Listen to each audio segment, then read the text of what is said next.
교수님, 찾았습니다. 탄소 동위원소 분석 결과 오차 범위 0.01% 이내. 1924년 산이 확실합니다. 서울 관악구의 한 대학교 지하 3층 디지털 보건연구소. 푸른 레이저 불빛이 춤추는 스캐너 앞에서 한 연구원이 떨리는 목소리로 외칩니다.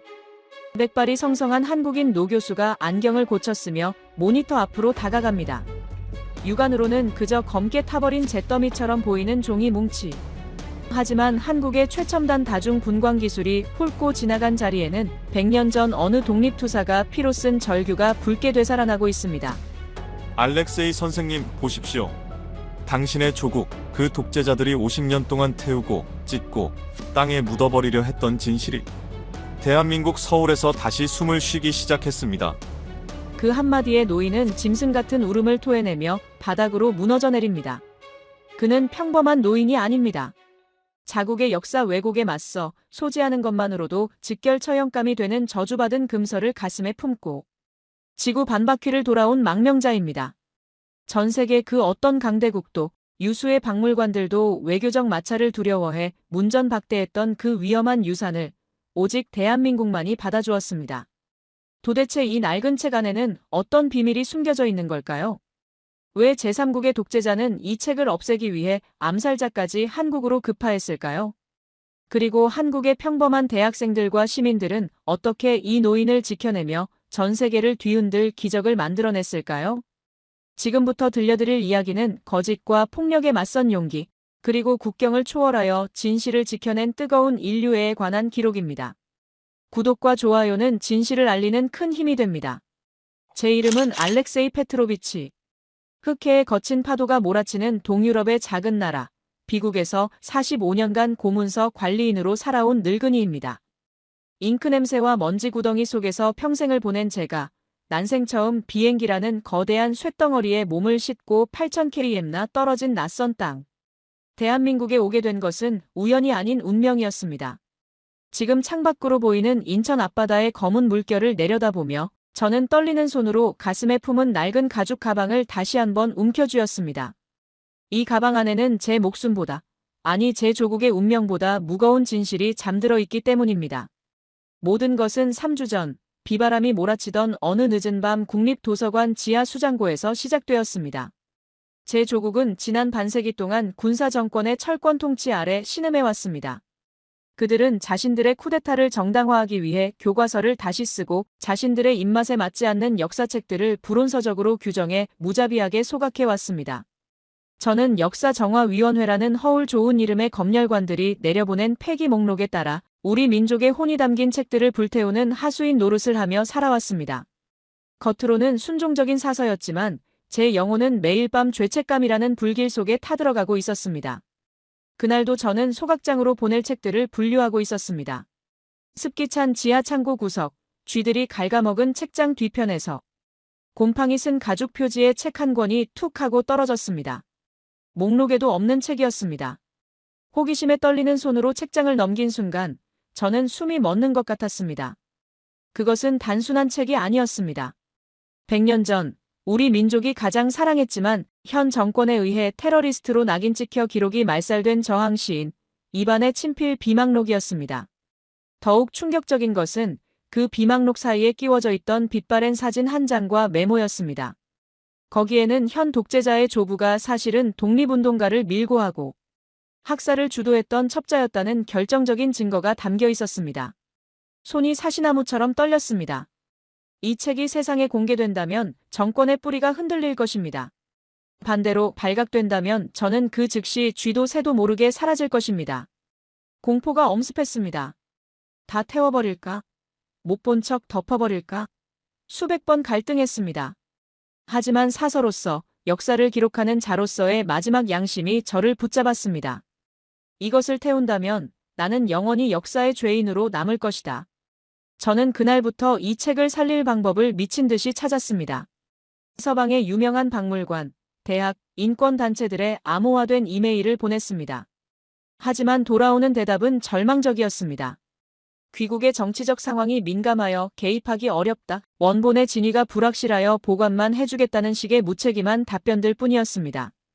아무도 독재 정권과의 외교적 마찰을 원하지 않았습니다. 저는 고립무원의 처지가 되었습니다.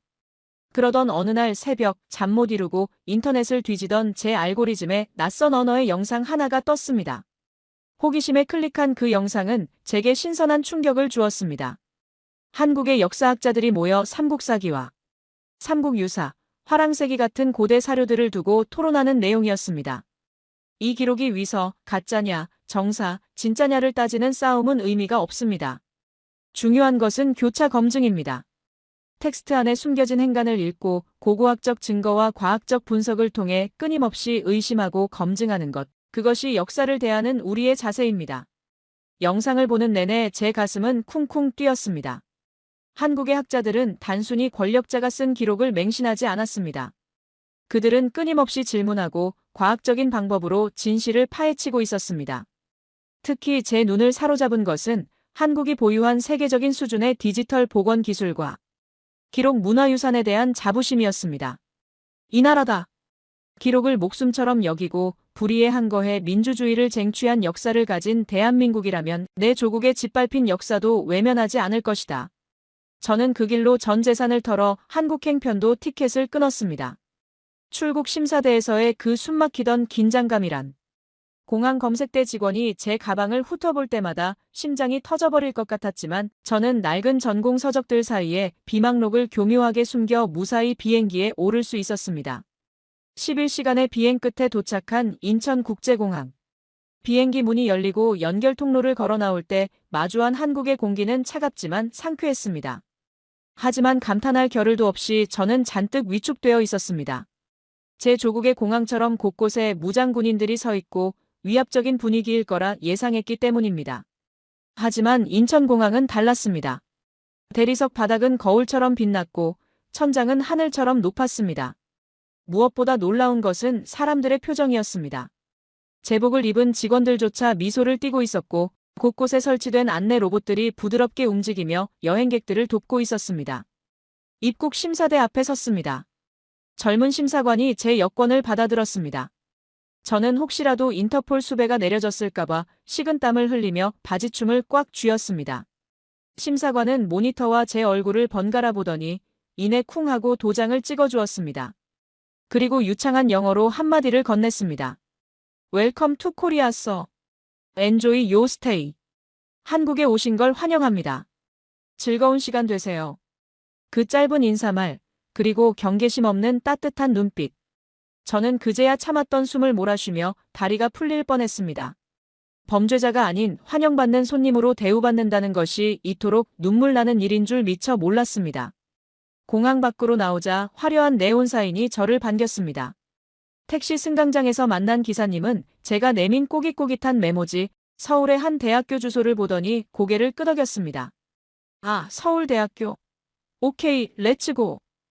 택시가 인천대교 위를 달리기 시작했습니다.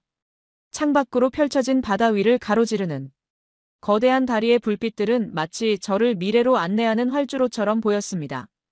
기사님은 백미러로 땀에 젖은 저를 힐끔 보더니 말없이 에어컨 온도를 조절해주고는 조용히 클래식 라디오 채널을 틀어주었습니다. 그 세심한 배려에 긴장이 탁 풀리며 눈물이 핑 돌았습니다. 1시간쯤 달렸을까요? 택시는 관악산 자락에 위치한 대학교 정문 앞에 멈춰 섰습니다. 자정이 넘은 시각이었지만 도서관과 연구동 건물들은 대낮처럼 환하게 불을 밝히고 있었습니다. 한국인들은 잠도 자지 않고 공부하고 연구한다더니 과연 사실이구나. 저는 경외감을 느끼며 정문 경비실로 향했습니다. 사전에 이메일로 연락했던 강민수 교수를 만나러 왔다고 손짓 발짓으로 설명했습니다. 경비원 선생님은 늦은 밤에 찾아온 외국인을 수상하게 여길 법도 한데 오히려 난처해하는 저를 안심시키려는 듯 따뜻한 캔커피 하나를 쥐어주며 인터폰을 눌렀습니다. 네, 교수님. 정문에 외국인 손님이 오셨습니다. 아, 기다리던 분이라고요? 알겠습니다. 전화를 끄는 경비원분이 활짝 웃으며 문을 열어주었습니다. 교수님이 지금 연구실에서 뛰어나오신답니다. 저기 벤치에 앉아서 잠시만 기다리세요. 차가운 밤 공기를 마시며 캔커피의 온기를 느끼고 있을 때였습니다. 저 멀리 언덕길에서 하얀 가운을 휘날리며 급하게 뛰어내려오는 한 남자가 보였습니다. 영상 속에서 보았던 그 날카로운 눈빛, 하지만 지금은 한없이 반가운 표정을 한 강민수 교수였습니다. 그는 숨을 헐떡이며 제 앞에 멈춰서더니 대뜸 제 두 손을 덥석 잡았습니다. 알렉세이 선생님이시죠? 매일 보고 혹시라도 오시는 길에 무슨 일이 생기진 않았을까 얼마나 걱정했는지 모릅니다. 정말 무사히 와주셔서 고맙습니다. 정말 고맙습니다. 그의 손은 거칠었고 잉크 자국이 묻어 있었습니다. 하지만 그 맞잡은 손에서 전해지는 뜨거운 체온은 꽁꽁 얼어붙어 있던 제 마음을 단번에 녹여버렸습니다. 저는 울먹이며 품속의 가방을 그에게 내밀었습니다. 교수님, 이것이 제 조국의 마지막 양심입니다. 당신들의 그 교차 검증이라는 기술로 부디 이 책이 진실임을 증명해 주십시오. 강 교수는 비장한 표정으로 고개를 끄덕였습니다. 걱정 마십시오. 한국의 역사학은 권력에 굴복하지 않습니다. 오직 사실만을 말할 뿐입니다. 가시죠, 제 연구실로. 최고의 팀원들이 기다리고 있습니다. 우리는 어둠을 뚫고 연구실로 향했습니다. 하지만 저는 꿈에도 몰랐습니다. 제가 가져온 이 책 한 권 때문에 이 평화로운 대학 캠퍼스가 곧 총성 없는 전쟁터로 변하게 될 줄은. 그리고 제 뒤를 밟은 검은 그림자들이 이미 인천공항을 빠져나와 서울로 향하고 있다는 사실을 말입니다. 강민수 교수님의 안내를 받아 들어선 연구실의 풍경은 제가 지난 45년간 몸담았던 조국의 국립도서관, 지하 수장고와는 차원이 다른 세상이었습니다. 두꺼운 방탄 유리문이 지문 인식 소리와 함께 부드럽게 열리자 그 안에서 뿜어져 나오는 서늘한 공기와 백색 소음이 제 얼굴을 덮쳤습니다. 새벽 2시가 가까워진 시각이었지만 디지털 문화유산 복원센터라는 현판이 걸린 그곳은 마치 우주선을 발사하는 통제실처럼 긴박하게 돌아가고 있었습니다.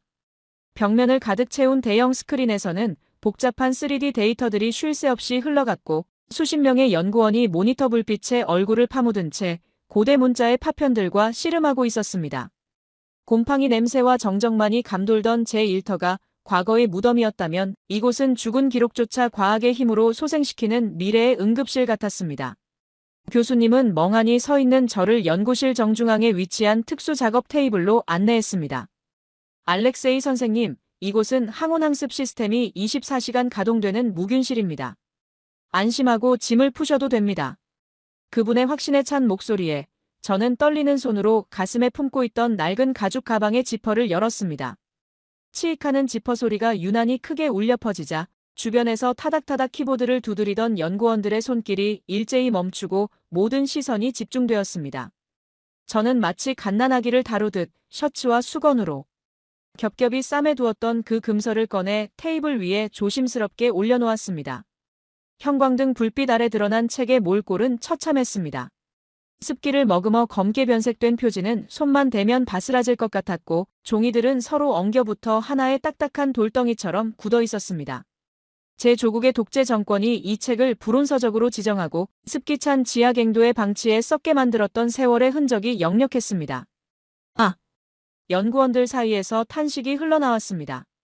강 교수님은 하얀 라텍스 장갑을 끼고는 마치 수술을 앞둔 외과 의사처럼 신중한 표정으로 책에 다가갔습니다. 그는 책을 무리하게 펼치지 않았습니다. 대신 초소형 내시경 카메라와 특수 조명을 이용해 책의 단면과 표면 질감을 샅샅이 살폈습니다. 침묵의 시간이 흐르고 제 심장 박동 소리가 귓가에 쿵쿵 울릴 때쯤 교수님이 입을 열었습니다. 상태가 예상보다 훨씬 심각합니다. 단순한 부식이 아닙니다. 누군가가 의도적으로 페이지 사이사이에 강산성 약품을 뿌렸습니다. 종이에 섬유 조직이 엉겨붙어 버려서 물리적으로 페이지를 넘기려 했다가는 그 즉시 먼지가 되어 사라질 겁니다. 그 말을 듣는 순간 저는 눈앞이 캄캄해지며 다리에 힘이 풀려 주저앉을 뻔했습니다. 너무 늦은 것일까? 목숨을 걸고 가져온 이 책이 결국 한 줌의 쓰레기에 불과했던 것일까? 절망감에 고개를 떨구는 저를 보며 강 교수님은 빙그레 미소를 지으며 제 어깨를 단단히 잡았습니다. 선생님, 고개 드십시오. 만약 이 책을 10년 전, 아니 5년 전의 기술로 복원하려 했다면 불가능했을 겁니다. 하지만 지금 선생님이 서 계신 곳은 대한민국입니다. 우리는 책을 펼치지 않고도 그 안에 담긴 영혼을 읽어낼 수 있는 기술을 가지고 있습니다. 교수님의 눈짓에 대기하고 있던 젊은 연구원들이 일사불란하게 움직이기 시작했습니다. 그들의 움직임은 군더더기 없이 빠르고 정확했습니다. 한 연구원이 제 몸체만 한 거대한 원통형 기계 장치의 전원을 켜자 웅장한 구동음과 함께 기계가 예열되기 시작했습니다. 이것은 저희 연구팀과 한국의 반도체 기업이 공동 개발한 테라헤르츠파 단층 촬영기입니다. 병원에서 쓰는 CT 촬영과 비슷하지만 엑스레이보다 훨씬 파장이 짧아서 종이의 섬유, 조직 하나하나를 투과해 잉크의 탄소 성분만을 정확하게 잡아낼 수 있죠. 굳어버린 300페이지의 책을 한 장도 넘기지 않고 3D로 스캔해서 디지털 공간에서 한 장씩 분리해낼 겁니다. 저는 제 귀를 의심했습니다. 책을 펴지 않고 읽는다니 그것은 제 상식으로는 마법이나 다름없었습니다. 책이 투명한 아크릴 베드 위에 고정되고 기계의 붉은 레이저가 책의 표면을 훑기 시작했습니다. 위잉 마이너스 하는 소리와 함께 메인 모니터 화면에 복잡한 그래프와 수치들이 폭포수처럼 쏟아져 내렸습니다. 저는 숨도 쉬지 못하고 모니터를 응시했습니다. 연구원들은 서로 알 수 없는 한국어 전문 용어를 주고받으며 쉴 새 없이 키보드를 두드렸습니다. 스캔 레이어 1차 확보. 노이즈가 심합니다. 탄소 잔존율 35%. 식별 불가입니다. 필터 바꿔. 한국 전통 한지 복원 알고리즘 적용해. 섬유질 패턴을 분석해서 잉크 흔적만 역추적한다. 할 수 있어. 집중해. 연구원들의 이마에 송글송글 땀이 맺혔습니다. 그들의 표정에는 피곤함 대신 미지의 역사를 발굴한다는 탐험가 같은 흥분과 열정이 서려 있었습니다. 밤을 새워가며 남의 나라 역사책에 매달리는 이 청년들의 정체는 도대체 무엇일까? 무엇이 이들을 이토록 뜨겁게 만드는 것일까? 저는 가슴 한구석이 뭉클해지는 것을 느꼈습니다. 그때 작업 과정을 지켜보느라 잔뜩 굳어있는 제게. 안경을 쓴 앳된 여자 연구원이 다가와 김이 모락모락 나는 종이컵 하나를 건넸습니다. 할아버지, 많이 긴장되시죠? 이거 좀 드세요. 한국의 믹스커피라는 건데 저희 연구실의 에너지원이에요. 달달해서 기분 좋아지실 거예요. 그녀의 밝은 미소와 유창한 영어 발음이 저를 안심시켰습니다. 두 손으로 따뜻한 종이컵을 받아들고 한 모금 마시자 혀끝을 감도는 진하고 달콤한 맛이 긴장으로 딱딱하게 굳어있던 제 온몸을 녹여주는 것 같았습니다. 단순한 카페인이 아니었습니다. 그것은 낯선 이방인을 걱정해주는 한국인 특유의 따뜻한 정이 담긴 맛이었습니다. 저는 그 좁은 종이컵을 생명수처럼 붙들고 눈물을 삼켰습니다. 교수님, 잡혔습니다. 레이어 분리 성공. 글자가 보이기 시작합니다. 한 연구원의 외침에 연구실이 술렁였습니다. 제가 급히 모니터 앞으로 다가가자 흐릿한 흑백의 노이즈 사이로 기적처럼 문장의 형태가 떠오르기 시작했습니다. 처음에는 검은 얼룩처럼 보였던 형상들이 한국 연구진의 보정 작업을 거치며 점차 선명한 제 조국의 언어로 바뀌어 갔습니다. 1924년 10월 4일, 오늘은 맑았으나 촌장은 돌아오지 않았다. 육안으로는 완전히 지워져 잿빛 종이 뭉치로만 보였던 죽은 페이지 속에서 100년 전 독립투사의 절규가 되살아나고 있었습니다. 오, 신이시여. 저는 화면을 어루만지며 오열했습니다. 이것은 진짜였습니다.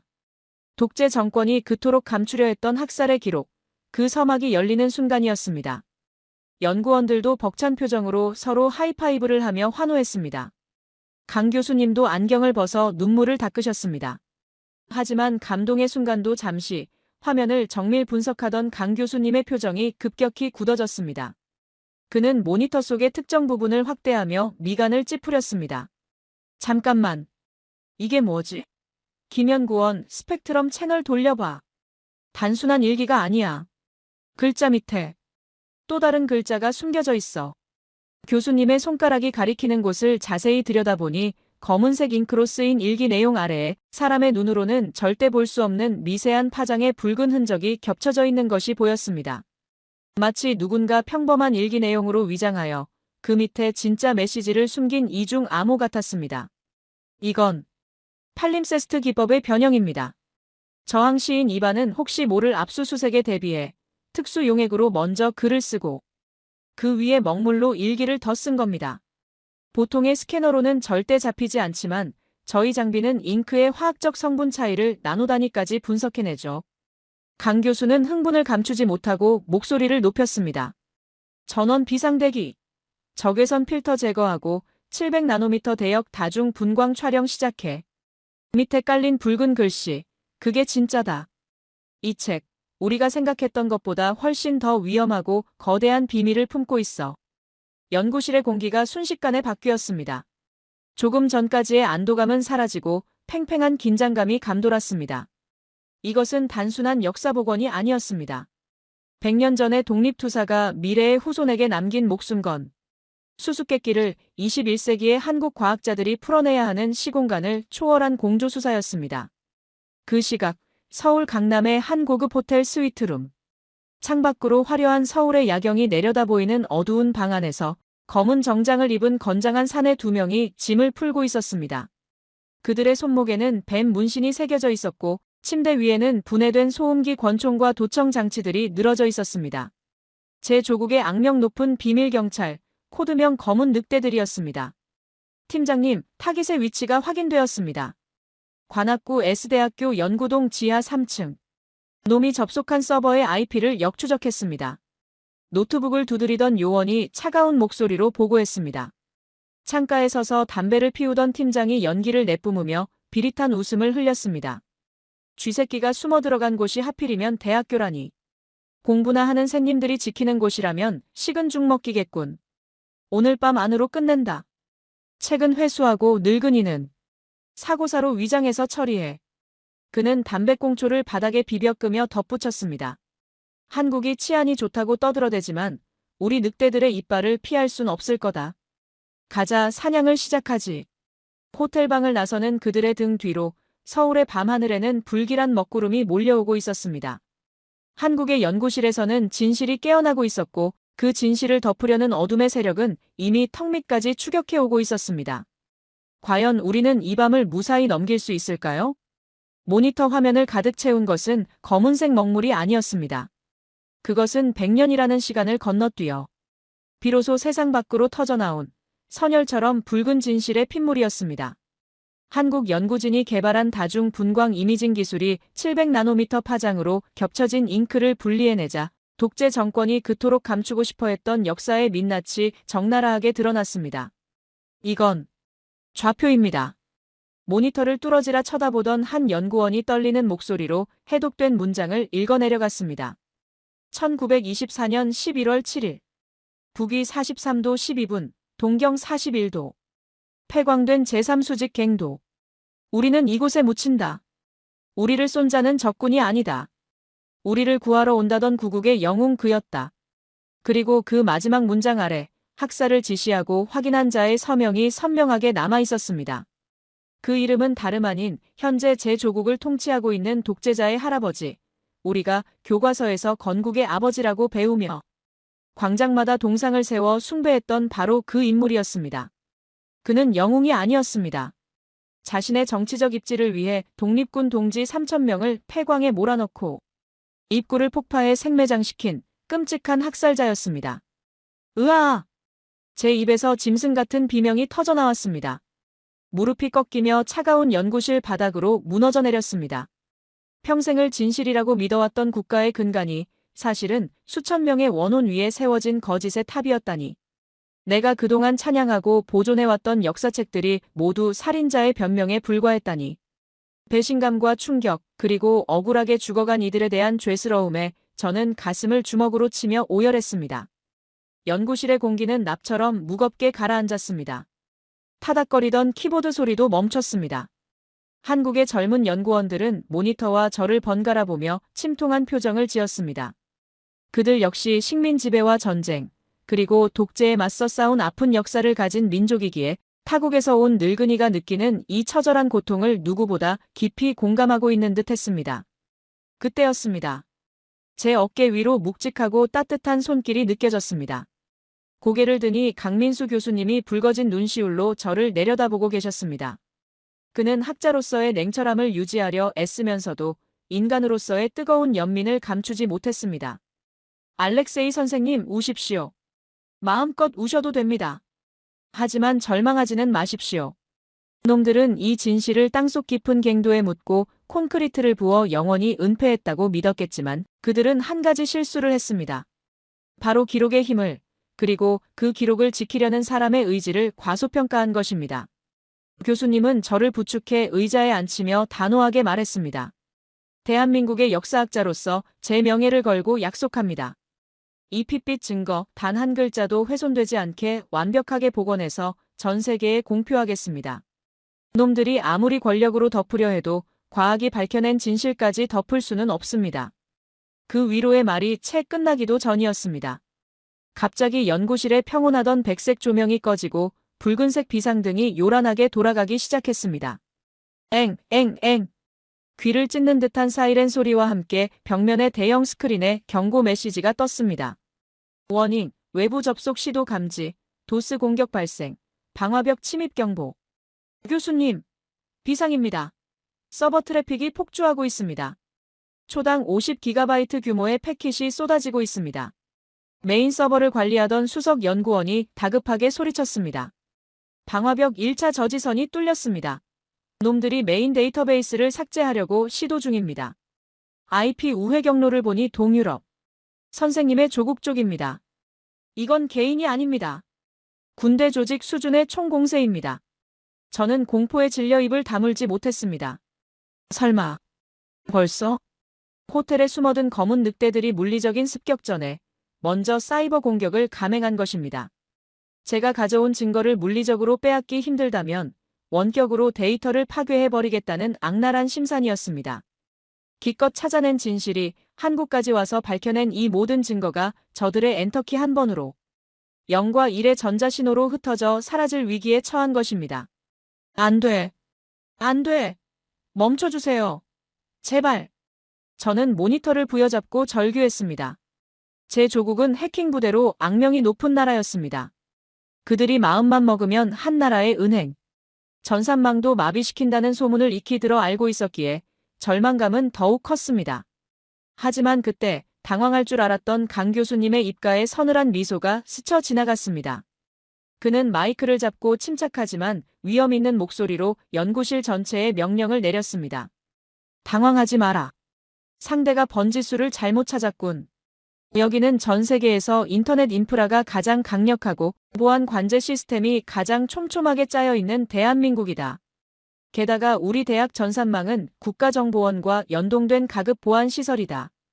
김연구원, 역추적 프로토콜 가동해. 단순히 방어만 하지 말고 놈들이 보낸 악성 코드를 역으로 타고 들어가서 그들의 접속 위치를 털어버려.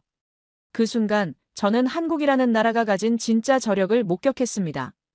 IT 강국이라는 말이 단순히 인터넷, 속도가 빠르다는 뜻인 줄만 알았던 제 무지가 부끄러워지는 순간이었습니다. 연구원들의 눈빛이 매섭게 변했습니다. 그들은 단순한 역사학도가 아니었습니다.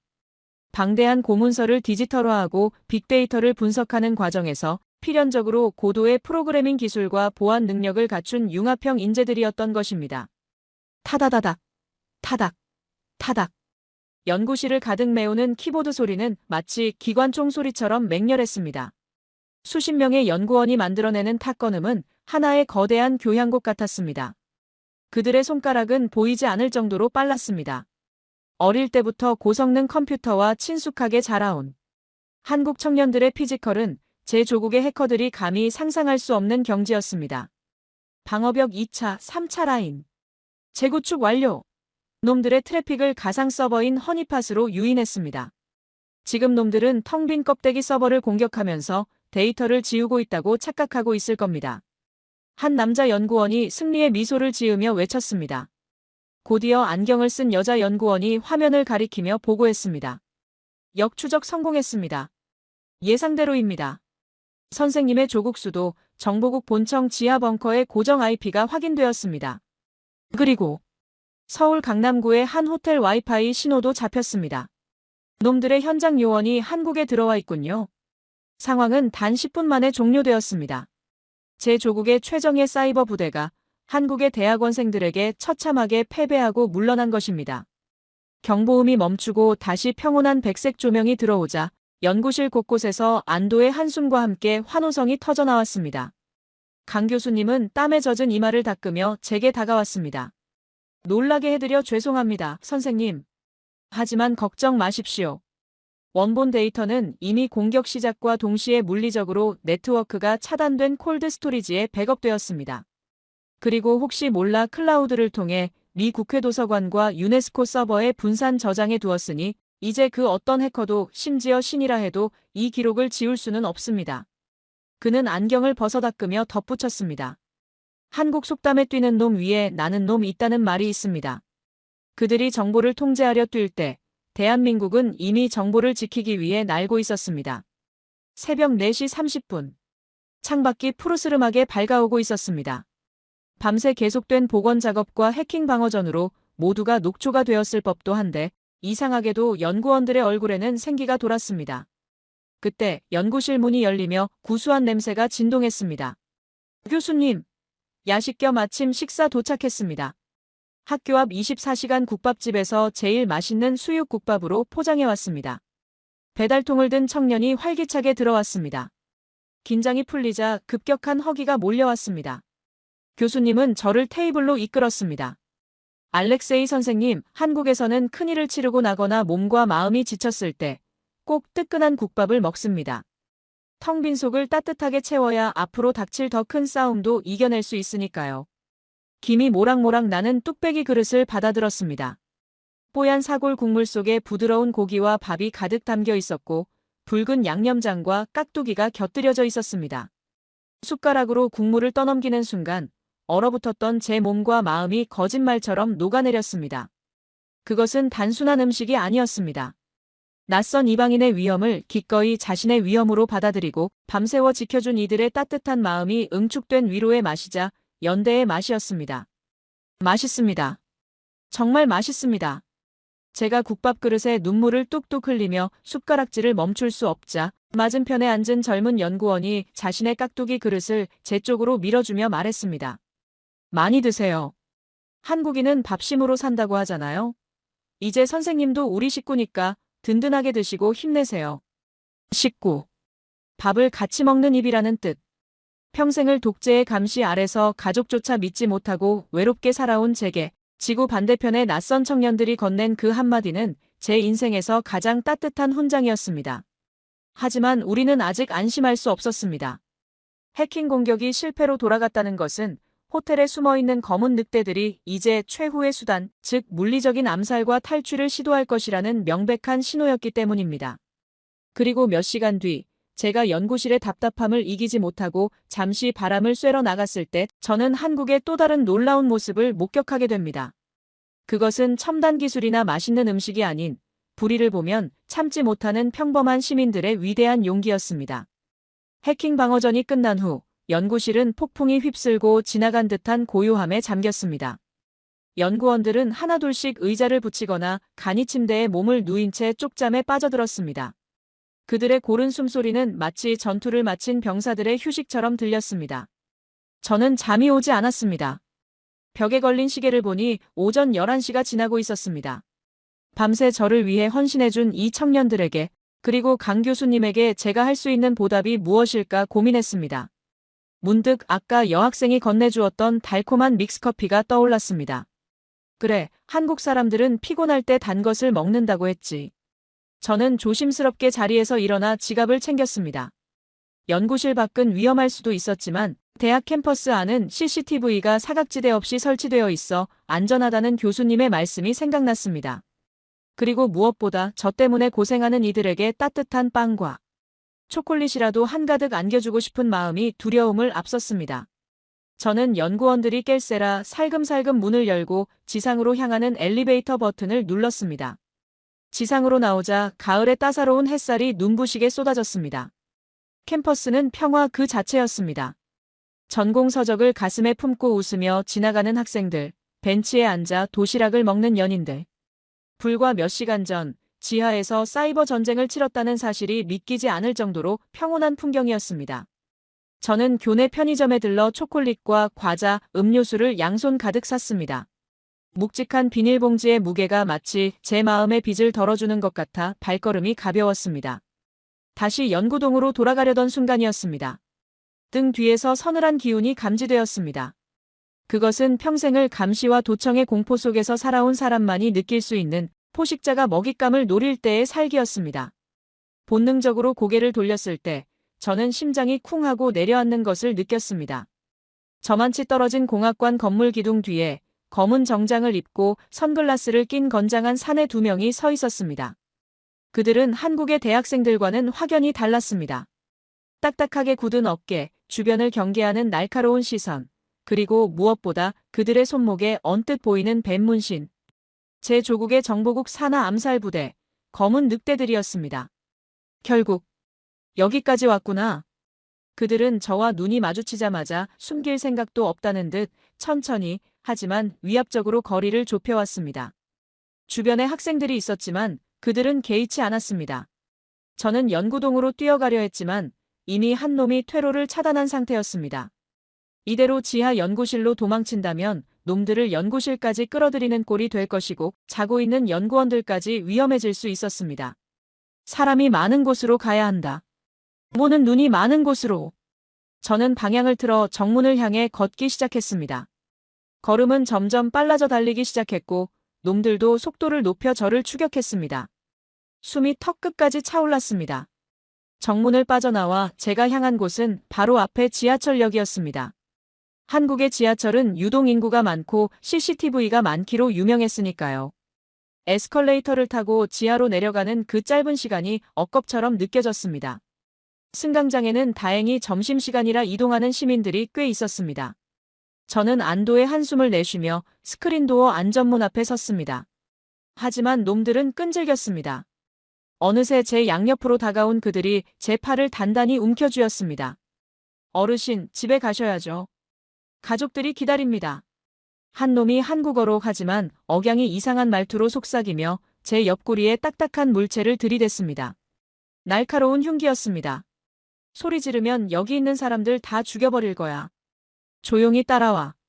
공포에 질려 입이 떨어지지 않았습니다. 그들은 마치 몸이 불편한 노인을 부축하는 효자들인 양 연기하며 저를 인적이 드문 비상계단 쪽으로 끌고 가려 했습니다. 지나가는 사람들은 그저 일행인가 보다 하고 무심코 지나쳤습니다. 절망적이었습니다. 이렇게 허무하게 끝나는 것인가? 진실을 목전에 두고 이역만리 타국에서 쥐도 새도 모르게 죽는 것인가? 눈물이 핑 돌며 다리에 힘이 풀리려던 찰나였습니다. 저기요. 잠깐만요. 앙칼지고 또렷한 목소리가 승강장의 소음을 뚫고 들려왔습니다. 눈을 떠보니 교복을 입은 여학생 한 명이 이어폰을 뺀 채 우리 앞을 가로막고 서 있었습니다. 학생은 의심 가득한 눈초리로 선글라스를 낀 요원들을 쏘아보며 물었습니다. 아저씨들 누구세요? 할아버지 아시는 분들이에요? 아까부터 할아버지가 싫다는데. 억지로 끌고 가는 것 같아서요. 요원들은 당황한 기색이 역력했습니다. 설마 어린 학생이 겁도 없이 끼어들 줄은 몰랐던 것입니다. 아, 우리는 가족이다. 할아버지가 치매가 있어서. 가족이요? 억양이 한국 사람 아닌데요? 그리고 할아버지 표정이 너무 무서워하시잖아요. 지금 손 떠시는 거 안 보여요? 학생은 물러서기는커녕 주머니에서 휴대전화를 꺼내들고 동영상을 찍기 시작했습니다. 지금 뭐 하시는 거예요? 저 경찰 부를 거예요. 보통의 나라였다면 험상궂은 남자들의 위압감에 눌려 도망쳤을 상황이었습니다. 하지만 이 작은 한국의 여학생은 달랐습니다. 불의를 보면 참지 못하는 정의감, 그리고 약자를 보호해야 한다는 교육이 몸에 배어있는 당찬 아이였습니다. 학생의 외침에 주변의 공기가 순식간에 바뀌었습니다. 벤치에 앉아있던 등산복 차림의 중년 여성들, 소위 아줌마라 불리는 분들이 벌떼처럼 몰려들었습니다. 무슨 일이야? 왜 애한테 험악하게 굴어? 이봐요. 당신들 뭐야? 외국인 같은데 왜 노인네를 괴롭혀? 어머, 저 사람 품에 뭐 있는 거 아니야? 칼 아니야? 순식간에 10여 명의 시민이 우리를 에워쌌습니다. 요원들이 위협적인 표정을 지으며 품 안의 흉기를 꺼내려 움찔거리는 순간 뒤에서 정장을 입은 한 직장인 청년이 손가락으로 천장을 가리키며 크게 외쳤습니다. 당신들 허튼 수작 부리지 마요. 여기 사방이 CCTV인 거 안 보여? 지금 당신들 얼굴 실시간으로 관제센터에 다 찍히고 있어. 그 말에 요원들이 움찔하며 천장을 올려다보았습니다. 정말이었습니다. 승강장, 통로, 계단 할 것 없이 수많은 CCTV 카메라의 렌즈가 우리를 비추고 있었습니다. 한국은 전 세계에서 단위 면적당 CCTV 밀도가 가장 높은 나라. 범죄를 저지르고 도망칠 곳은 단 한 군데도 없는 투명한 유리. 감옥과도 같은 곳이라는 사실을 그들은 간과했던 것입니다. 게다가 눈치 빠른 여학생은 이미 스크린도어 옆에 있는 SOS 비상벨을 누른 뒤였습니다. 삐요삐요삐요. 역내에 요란한 사이렌이 울리고 스피커를 통해 영무원의 다급한 목소리가 들려왔습니다. 현재 승강장에서 비상 상황 발생. 영무원 출동 중. 경찰 신고 완료. 요원들은 패닉에 빠졌습니다. 은밀하게 납치해 사라지려던 계획이 한국 시민들의 투철한 신고. 정신과 촘촘한 감시 시스템 때문에 엉망이 된 것입니다. 사람들이 휴대전화를 들어 그들을 촬영하며 저놈들 잡아. 경찰 불러. 라고 소리치자 신분이 노출되는 것을 극도로 꺼리는 요원들은 욕설을 내뱉으며 저를 거칠게 밀치고는 군중을 해치고 도망치기 시작했습니다. 괜찮으세요? 할아버지. 시민들이 쓰러진 저를 부축해 일으켜 세웠습니다. 누군가는 떨어진 제 안경을 주워주었고 누군가는 놀란 가슴을 진정시키라며 생수병을 건넸습니다. 제 조국에서는 길가에 사람이 쓰러져 있어도 보복이 두려워 외면하는 것이 일상이었습니다. 하지만 이곳에서는 생면부지의 외국인 노인을 위해 위험을 무릅쓰고 인간 방패가 되어준 것입니다. 채 3분도 지나지 않아 경찰입니다. 비키세요. 하는 외침과 함께 경찰 제복을 입은 젊은 경관. 2명이 땀을 뻘뻘 흘리며 뛰어왔습니다. 저는 반사적으로 몸을 움츠렸습니다. 제 기억 속의 경찰은 권력의 시녀이자 시민을 억압하는 공포의 대상이었기 때문입니다. 하지만 한국 경찰은 달랐습니다. 그들은 도망친 범인을 쫓기 전에 먼저 제 앞에 한쪽 무릎을 꿇고 눈높이를 맞추며 제 상태부터 살폈습니다. 어르신 많이 놀라셨죠? 다친 곳은 없으십니까? 이제 안전합니다. 저희가 왔습니다. 그들의 눈빛에는 권위적인 위압감 대신 시민을 보호해야 한다는 투철한 사명감과 진심, 어린 걱정이 담겨 있었습니다. 그들은 즉시 무전기를 통해 상황을 전파했습니다. 용의자 2명, 검은 정장 차림. 현재 3번 출구 방향으로 도주 중. 인근 CCTV 관제센터와 연동해서 동선 추적 바란다. 순찰차 세대 긴급 배치. 경찰의 무전기 너머에서는 실시간으로 요원들의 도주 경로가 파악되고 있었습니다. 용의자들 강남대로 진입. 버스 탑승 시도 중. 실패하고 골목으로 진입.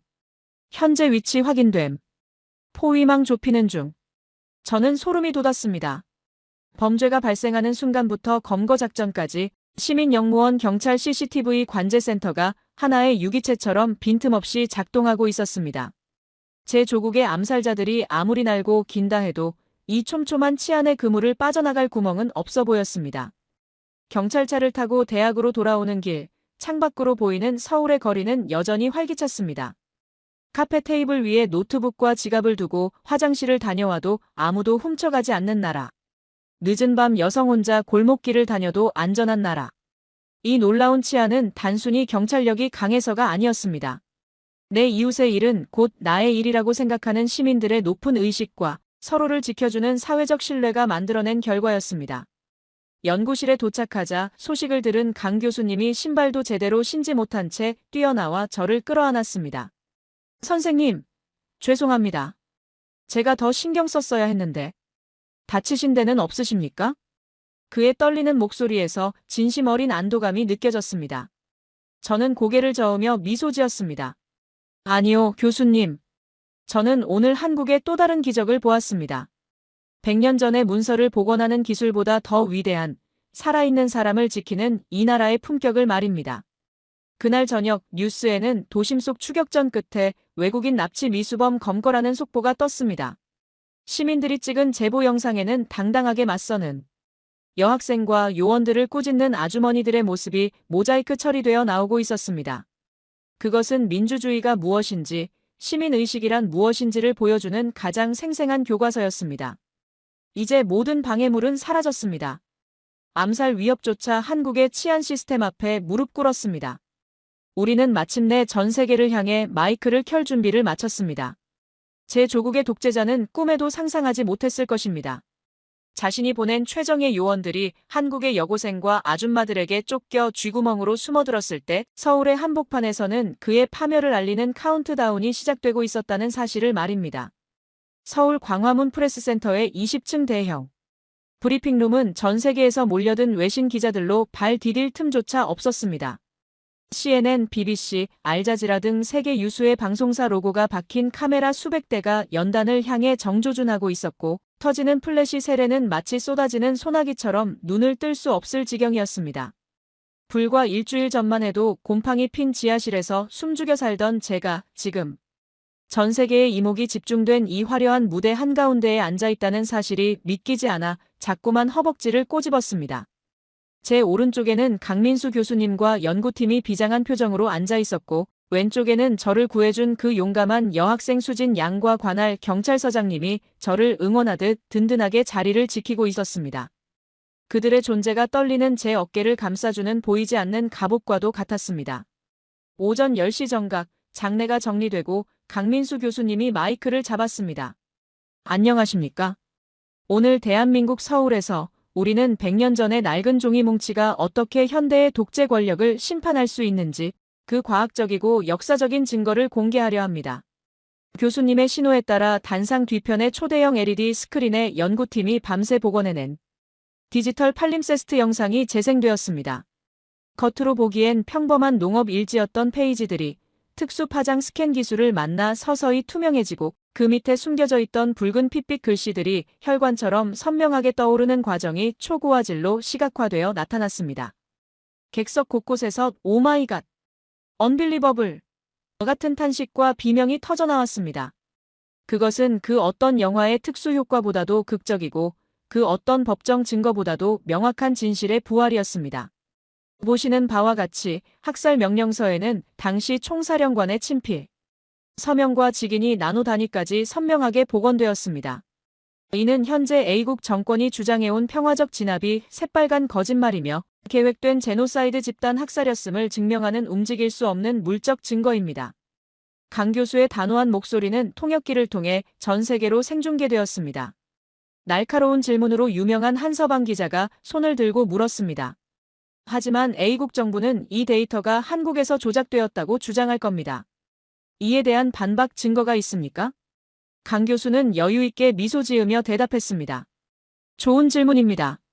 저희는 그 점을 예상하여 복원된 모든 데이터의 해시값 해시밸류를 생성해 전 세계 50개국 주요 대학과 유네스코 그리고 국제사법재판소의 서버에 분산 저장된 블록체인 네트워크에 이미 등록을 마쳤습니다. 이 데이터는 위변조가 수학적으로 불가능합니다. 만약 A국 정부가 이를 부정하려면 전 세계의 인터넷을 끄는 수밖에 없을 겁니다. 장내에 감탄사가 쏟아졌습니다. 한국의 IT 기술이 역사의 진실을 불멸의 상태로 만들어버린 것입니다. 마지막 순서로 제가 마이크 앞에 섰습니다. 준비해온 원고가 있었지만 저는 종이를 접어 주머니에 넣었습니다. 그리고 떨리는 목소리로 제 가슴 속에 있는 말을 꺼냈습니다. 저는 비겁한 겁쟁이였습니다. 진실을 알고도 침묵했고 내 안위를 위해 역사를 외면하며 살아왔습니다. 하지만 대한민국이 이 낯선 동방의 나라가 저를 바꿨습니다. 이름 모를 여학생이 위험을 무릅쓰고 저를 지켜주었고 밤을 새운 한국의 학자들이 제 조국의 아픔을 자신의 일처럼 아파하며 눈물 흘려주었습니다. 그들은 제게 가르쳐 주었습니다. 역사는 권력자가 펜으로 쓰는 것이 아니라 그것을 기억하고 지키려는 깨어있는 시민들의 땀과 용기로 쓰인다는 것을 말입니다. 제 발언이 끝나자마자 브리핑룸이 떠나갈 듯한 기립박수가 터져나왔습니다. 카메라 플래시 너머로 눈물을 훔치는 기자들의 모습이 보였습니다. 그리고 그날 밤 기적 같은 일이 벌어졌습니다. 한국발 뉴스 속보가 전 세계로 퍼져나가자 철통같이 정보를 통제하던 제 조국에서도 변화의 태풍이 불기 시작한 것입니다. 제 조국의 독재 정권은 인터넷을 차단하려 했지만 IT 강국 한국의 네티즌들을 막을 수는 없었습니다. 한국의 누리꾼들은 독재 정권의 방화벽을 우회하는 미러 사이트를 수천 개나 생성하여 복원된 진실의 영상을 실시간으로 퍼날랐습니다. 진실을 목격한 제 조국의 국민들이 하나둘씩 거리로 쏟아져 나오기 시작했습니다. 처음에는 수십 명이었던 시위대는 스마트폰, 화면 속의 붉은 글씨를 횃불 삼아 수십만, 수백만 명의 거대한 물결로 변했습니다. 뉴스 화면에는 수십 년간 광장을 지키고 있던 독재자의 동상이 성난, 군중들이 던진 밧줄에 묶여 끌어내려지는 장면이 생중계되었습니다.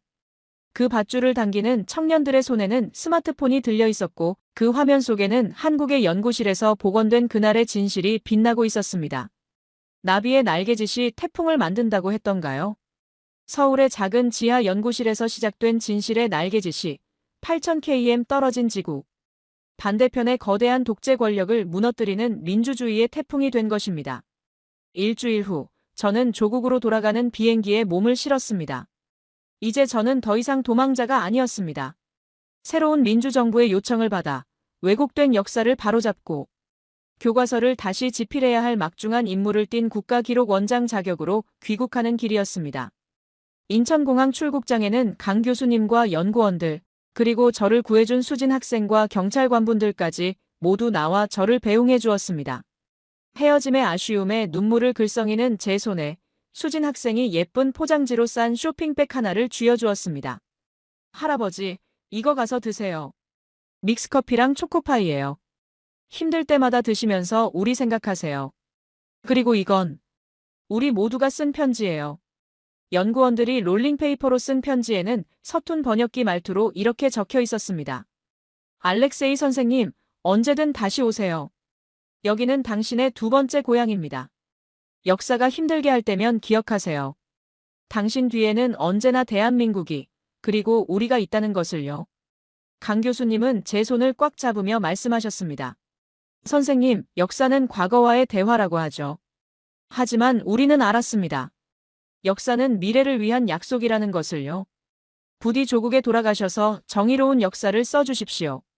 비행기가 이륙하고 창밖으로 멀어지는 한국의 땅을 내려다보았습니다. 아름다운 산과 강, 촘촘하게 뻗은 도로, 그리고 밤을 잇고 불을 밝히며 치열하게 살아가는 사람들. 대한민국은 제게 단순히 기술이 좋은 나라, 음식이 맛있는 나라가 아니었습니다. 그곳은 죽어가던 진실에 인공호흡을 해준 소생의 땅이었고 차가운 절망 속에 있던 이방인에게 기꺼이 손을 내밀어준 인류애의 성지였습니다. 저는 가슴에 품은 복원된 책을 어루만지며 맹세했습니다. 남은 여생, 이들이 보여준 정의와 헌신을 내 조국의 땅에 심겠노라고. 먼 훗날 제 조국의 아이들이 배우게 될 역사 교과서의 마지막 페이지에는 반드시, 그리고 영원히 이렇게 기록될 것입니다. 가장 어두웠던 시절, 거짓의 장막을 걷어내고 우리에게 진실의 빛을 되찾아준 친구의 나라가 있었다. 그 나라의 이름은 대한민국이다. 지금까지 역사의 진실을 찾아 한국으로 떠났던 어느 늙은 사서의 가슴 뜨거운 고백이었습니다. 여러분, 오늘 알렉세이 선생님의 이야기 어떻게 들으셨나요? 단순히 100년 전에 낡은 책 한 권을 복원한 것이 아니었습니다. 그것은 대한민국의 기술이 한 나라의 잃어버린 역사를 되찾아준 것이었고 대한민국의 시민의식이 꺼져가던 정의의 불씨를 다시 살려낸 기적 같은 순간이었습니다. 우리는 가끔 잊고 살 때가 많습니다. 우리가 당연하게 누리는 이 안전한 치안, 밤새워 연구에 몰두하는 열정, 그리고 어려움에 처한 이웃을 외면하지 않는 따뜻한 정의. 지구 반대편 누군가에게는 평생을 바쳐서라도 닿고 싶은 간절한 꿈이자 희망이라는 사실을 말입니다. 오늘 이야기를 통해 여러분의 가슴 속에 내가 사는 이곳이 이렇게 멋진 나라였구나 하는 뜨거운 자부심이 한 뼘 더 자라났기를 바랍니다. 누군가의 억울함을 풀어주고 세상의 어둠을 밝히는 등불 같은 나라, 대한민국. 그 아름다운 나라의 주인공은 바로 이 영상을 보고 계신 여러분 한 분 한 분이십니다. 여러분의 생각은 어떠신가요? 만약 여러분이 그 지하철역에 있었다면 떨고 있는 알렉세이 할아버지를 위해 기꺼이 손을 내밀어 주셨을까요? 여러분의 따뜻한 마음이 담긴 댓글은 영상을 만드는 저에게, 그리고 어딘가에서 외롭게 싸우고 있을 또 다른 알렉세이들에게 큰 위로와 용기가 됩니다. 오늘 이야기가 가슴 뭉클하셨다면 망설이지 말고 좋아요를 꾹 눌러주세요. 여러분의 좋아요 하나하나가 모여 더 많은 사람에게 이 감동적인 이야기를 전할 수 있습니다. 그리고 아직 구독을 안 하셨다면 지금 바로 구독 버튼을 눌러주세요. 저는 내일도 우리 가슴을 뜨겁게 울릴 세상에서 가장 아름다운 대한민국의 이야기를 가지고 여러분을 찾아오겠습니다. 지금까지 감동야화였습니다. 오늘도 대한민국 국민이라는 자부심 속에서 편안하고 행복한 하루 되시길 바랍니다. 시청해주셔서 감사합니다. 지금 즉시 실험을 중단하십시오. 기계가 과부하 걸렸습니다. 수치 오류가 아닙니다. 박사님, 이건 물리적으로 불가능한 데이터입니다. 독일 베를린 세계 최고 권위의 재료공학 연구소 프라운호퍼의 지하 제3실험실이 발칵 뒤집혔습니다. 21세기 최첨단 레이저 스캐너가 정체불명의 금속 물체를 분석하던 중 원인 불명의 오류를 일으키며 작동을 멈췄기 때문입니다. 모니터에는 붉은색 경고등만이 섬뜩하게 깜빡이고 있었습니다.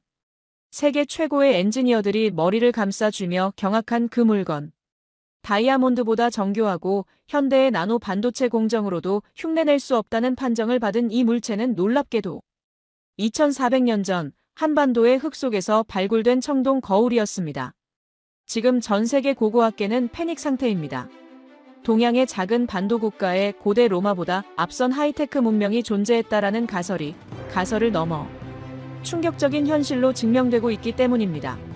수만 톤의 거석을 장난감처럼 다루었던 중력 제어 기술, 0.3mm의 오차도 허용하지 않는 신의 주조 기술. 이것은 우리가 알던 역사가 아닙니다. 교과서를 찢어버려야 할 만큼 거대하고 두려운 진실입니다. 도대체 2500년 전 그 땅에는 어떤 초고대 문명이 숨쉬고 있었던 것일까요? 오늘 저는 제 평생의 학문적 명예를 걸고 그동안 서구학계가 애써 외면하고 은폐하려 했던 동방의 한 제국에 대한 비밀 보고서를 공개하려 합니다. 경고합니다. 이 영상을 끝까지 보신다면 당신이 알고 있던 세계사는 송두리째 무너질 것입니다. 진실을 마주할 용기가 있으신 분들만 좋아요와 구독을 눌러주십시오. 잃어버린 제국의 문이 지금 열립니다. 그때만 해도 저는 몰랐습니다. 제가 비웃으며 찾아온 이 땅이 제 오만함을 산산조각 낼 거인들의 땅이었다는 사실을 말입니다. 2014년 10월의 어느 날, 저는 독일 베를린 테겔 공항의 라운지에서 한국행 비행기를 기다리며 샴페인 잔을 기울이고 있었습니다. 제 이름은 토마스 베르너. 베를린 국립재료연구소 BAM의 수석 연구원이자 고고학적 유물의 진위를 판별하는 팩트의 칼날로 통하는 남자입니다. 솔직히 고백하건대 당시 제 마음속에 가득 차 있었던 감정은 동양의 미지 문명에 대한 호기심이 아니라 지독한 경멸과 비웃음이었습니다. 출국 전날 밤 제 대학 동기이자 학계의 오랜 라이벌인 한스 밀러 교수가 전화를 걸어왔던 것이 기억납니다. 그는 특유의 신경질적이고 비꼬는 말투로 저를 자극했습니다. 이봐, 토마스. 자네 정말 그 동양의 판타지를 검증하러 가는 건가? 0.3mm라니? 하. 그건 분명 후대에 만들어진 정교한 위조품이거나 우연의 산물일세. 로마인들도 못한 걸 그 변방의 부족들이 했다고.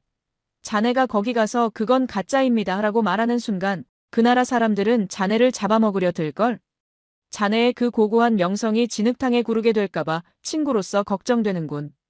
저는 샴페인을 들이키며 밀러의 말을 곱씹었습니다. 그의 말이 틀린 건 아니었습니다. 한국의 국립문화재연구소로부터 받은 이메일 내용은 삼류 판타지 소설 같았습니다. 기원전 25세기에 현대 나노공학 수준의 세공기술이 존재했다. 중장비 없이 100톤에 가까운 거석을 다루는 토목 기술이 있었다. 저는 코웃음을 쳤습니다.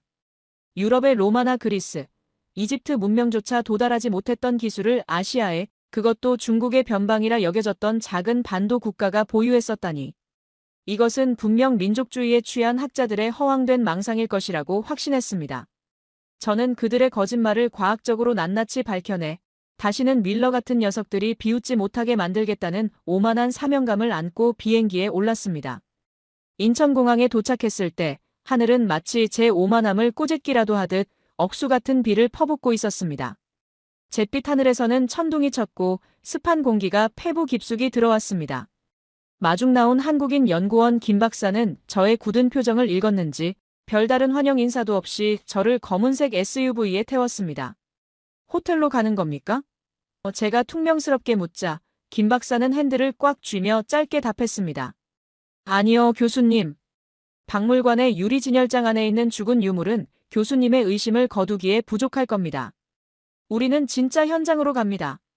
차는 빗물을 튀기며 도심을 벗어나 북쪽으로, 더 북쪽으로 향했습니다.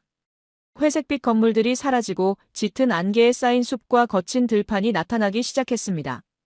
강화도의 구불구불한 산길을 오르는 동안 차체는 덜컹거렸고 빗줄기는 더욱 거세져 앞이 보이지 않을 지경이었습니다.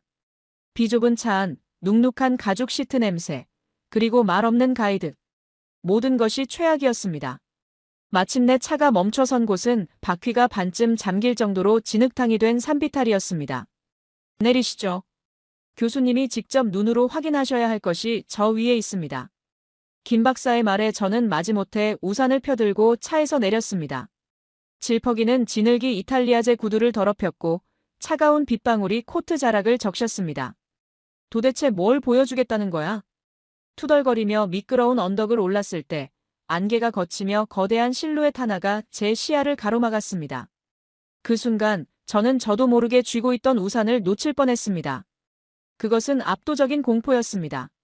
높이 2.6m, 덮개돌의 길이만 7m가 넘는 마치 태초의 거인이 하늘에서 던져놓은 듯한 거대한 바위 덩어리가 폭우 속에서 검은 위용을 뽐내며 서 있었습니다. 사진으로 보던 것과는 차원이 달랐습니다. 그 거대함은 단순한 크기의 문제가 아니었습니다. 저를 짓누르는 듯한 엄청난 질량의 압박감이었습니다. 저는 홀린 듯이 그 앞으로 다가갔습니다. 강화도 고인돌. 교과서에서나 봤던 그 돌덩이가 제 눈앞에서 숨을 쉬고 있는 것 같았습니다. 재료공학자의 본능이 되살아났습니다. 저는 주머니에서 레이저 거리 측정기와 고강도 루페 확대경을 꺼내 덮개돌의 하단부를 살피기 시작했습니다. 이 돌의 무게가 대략 50톤에서 80톤 사이겠군요. 제 목소리는 빗소리에 묻혀 떨리고 있었습니다. 50톤입니다. 50톤. 현대의 대형 트레일러도 견디기 힘든 무게입니다. 그런데 이 엄청난 무게가 고작 2개의 고인돌 위에 얹혀 있었습니다. 이건 미친 짓이었습니다. 아니, 불가능한 구조였습니다.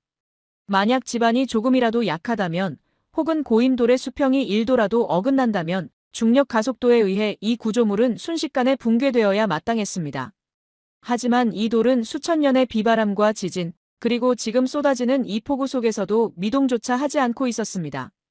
저는 진흙바닥에 무릎을 꿇는 것도 잊은 채 고인돌의 밑동을 파헤치듯 들여다보았습니다. 그리고 그곳에서 저는 제 학문적 상식을 산산조각 내는 흔적을 발견했습니다. 이건 단순한 구덩이가 아니야. 판축기법이잖아. 그렇습니다. 그들은 맨땅에 돌을 박은 것이 아니었습니다. 50톤의 하중을 분산시키기 위해 땅을 깊이 파고 흙과 자갈 그리고 점토를 층층이 다져 넣은 뒤 불에 구워 단단하게 만드는 고도의 기초 공사를 선행했던 것입니다. 더욱 충격적인 것은 고임돌과 덮개돌이 맞닿는 접합부였습니다. 거친 자연석을 그대로 얹은 줄 알았지만 루페로 들여다본 그 틈새에는 인위적으로 깎아 만든 마찰홈이 존재했습니다. 그리고 그 틈을 메우기 위해 쐐기돌을 정교하게 박아넣어 무게 중심을 완벽하게 제어하고 있었습니다. 이것은 현대 토목공학에서나 볼 법한 하중 분산 설계였습니다. 저도 모르게 탄식이 터져나왔습니다. 빗물이 안경을 타고 흘러내려 시야를 가렸지만 저는 닦을 생각조차 하지 못했습니다. 크레인도 유압잭도 컴퓨터 시뮬레이션도 없던 기원전 10세기 이전에 도대체 누가 이런 미친 짓을 감행했단 말입니까? 50톤의 바위를 채석장에서 떼어내는 것부터가 불가능에 가까운 도전입니다. 그것을 산비탈로 끌어올리기 위해 최소 500명 이상의 장정들이 동시에 밧줄을 당겨야 했을 것입니다. 그들의 호흡을 맞추고 식량을 조달하고 굴림대의 마찰 계수까지 계산해내는 현장 지휘관이 없었다면 이 돌은 산 중턱에서 굴러떨어져 수많은 사람을 깔아뭉개버렸을 것입니다. 즉, 이 돌 하나가 증명하는 것은 단순한 힘이 아니라 수천 명의 인력을 일사불란하게 움직일 수 있었던 강력한 국가 시스템과 행정력이었습니다. 이것은 원시 부족의 무덤이 아니었습니다. 이것은 제국의 기념비였습니다. 저는 속으로 밀러에게 소리쳤습니다. 이봐, 밀러. 내가 틀렸어. 그리고 내가 틀렸어. 이건 판타지가 아니야. 내가 로마의 대리석 조각상에 감탄하고 있을 때 이들은 거친 자연석을 이용해 중력을 거스르고 있었어. 우리가 무지했던 거야. 빗줄기는 점점 더 굵어졌지만 저는 자리에서 일어날 수 없었습니다. 비에 젖은 제 코트는 무거웠지만 제 머릿속은 뜨겁게 달아오르고 있었습니다. 제가 그동안 서양 중심의 사고방식으로 재단해왔던 문명의 기준이 얼마나 협소했는지를 뼈저리게 느끼고 있었기 때문입니다. 마치 저를 내려다보며 이제야 내 진가를 알아보겠느냐라고 꼬집는 듯한 그 거대한 침묵 앞에서 저는 처음으로 고개를 숙였습니다. 그때 뒤에서 우산을 받쳐들고 있던 김 박사가 조용히 입을 열었습니다. 교수님, 놀라시기엔 아직 이릅니다. 이 고인돌은 그저 껍데기일 뿐이니까요. 이 거대한 돌이 비바람을 맞으며 수천 년간 지키고 싶어 했던 진짜 보물, 교수님이 그토록 부정하셨던 그 0.3mm의 기적을 보러 가시죠. 이제부터가 진짜 싸움이 될 겁니다. 김 박사의 눈빛은 확신에 차 있었습니다. 저는 젖은 안경을 벗어 주머니에 넣으며 눈앞에 우뚝 솟은 고인돌을 다시 한번 올려다보았습니다. 그리고 인정해야만 했습니다. 이 여행은 단순히 거짓을 밝혀내는 검증의 시간이 아니라 제가 평생 믿어왔던 세계관이 붕괴되고 재구축되는 고통스러운 순례가 될 것임을 말입니다. 차가운 빗물 속에서도 제 심장은 미친 듯이 뛰기 시작했습니다. 폭우가 쏟아지던 강화도의 산비탈을 뒤로하고 우리는 서울 용산에 위치한 국립중앙박물관으로 향했습니다. 차 안에는 무거운 침묵만이 감돌았습니다. 빗물에 젖은 제 코트에서 나는 눅눅한 냄새와 히터가 돌아가며 내는 건조한 소음만이 공간을 채웠습니다. 김 박사는 더 이상 저를 설득하려 하지 않았습니다. 그저 입가에 묘한 미소를 머금은 채 앞만 보고 운전할 뿐이었습니다. 그 침묵이 저를 더 불안하게 만들었습니다. 방금 목격한 50톤의 거석이 제 뇌리에 박혀 머릿속에서 끊임없이 쿵쿵거리며 경고음을 울리고 있었기 때문입니다.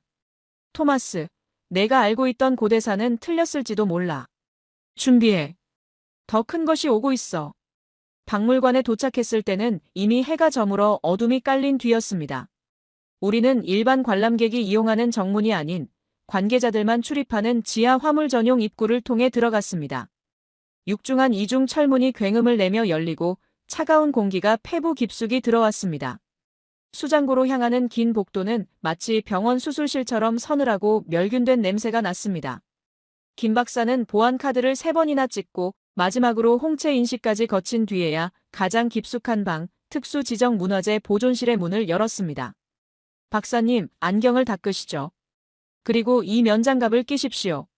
지금부터 보실 것은 21세기 인류가 가진 최첨단 기술로도 복제 불가능 판정을 받은 문자 그대로의 오파치입니다.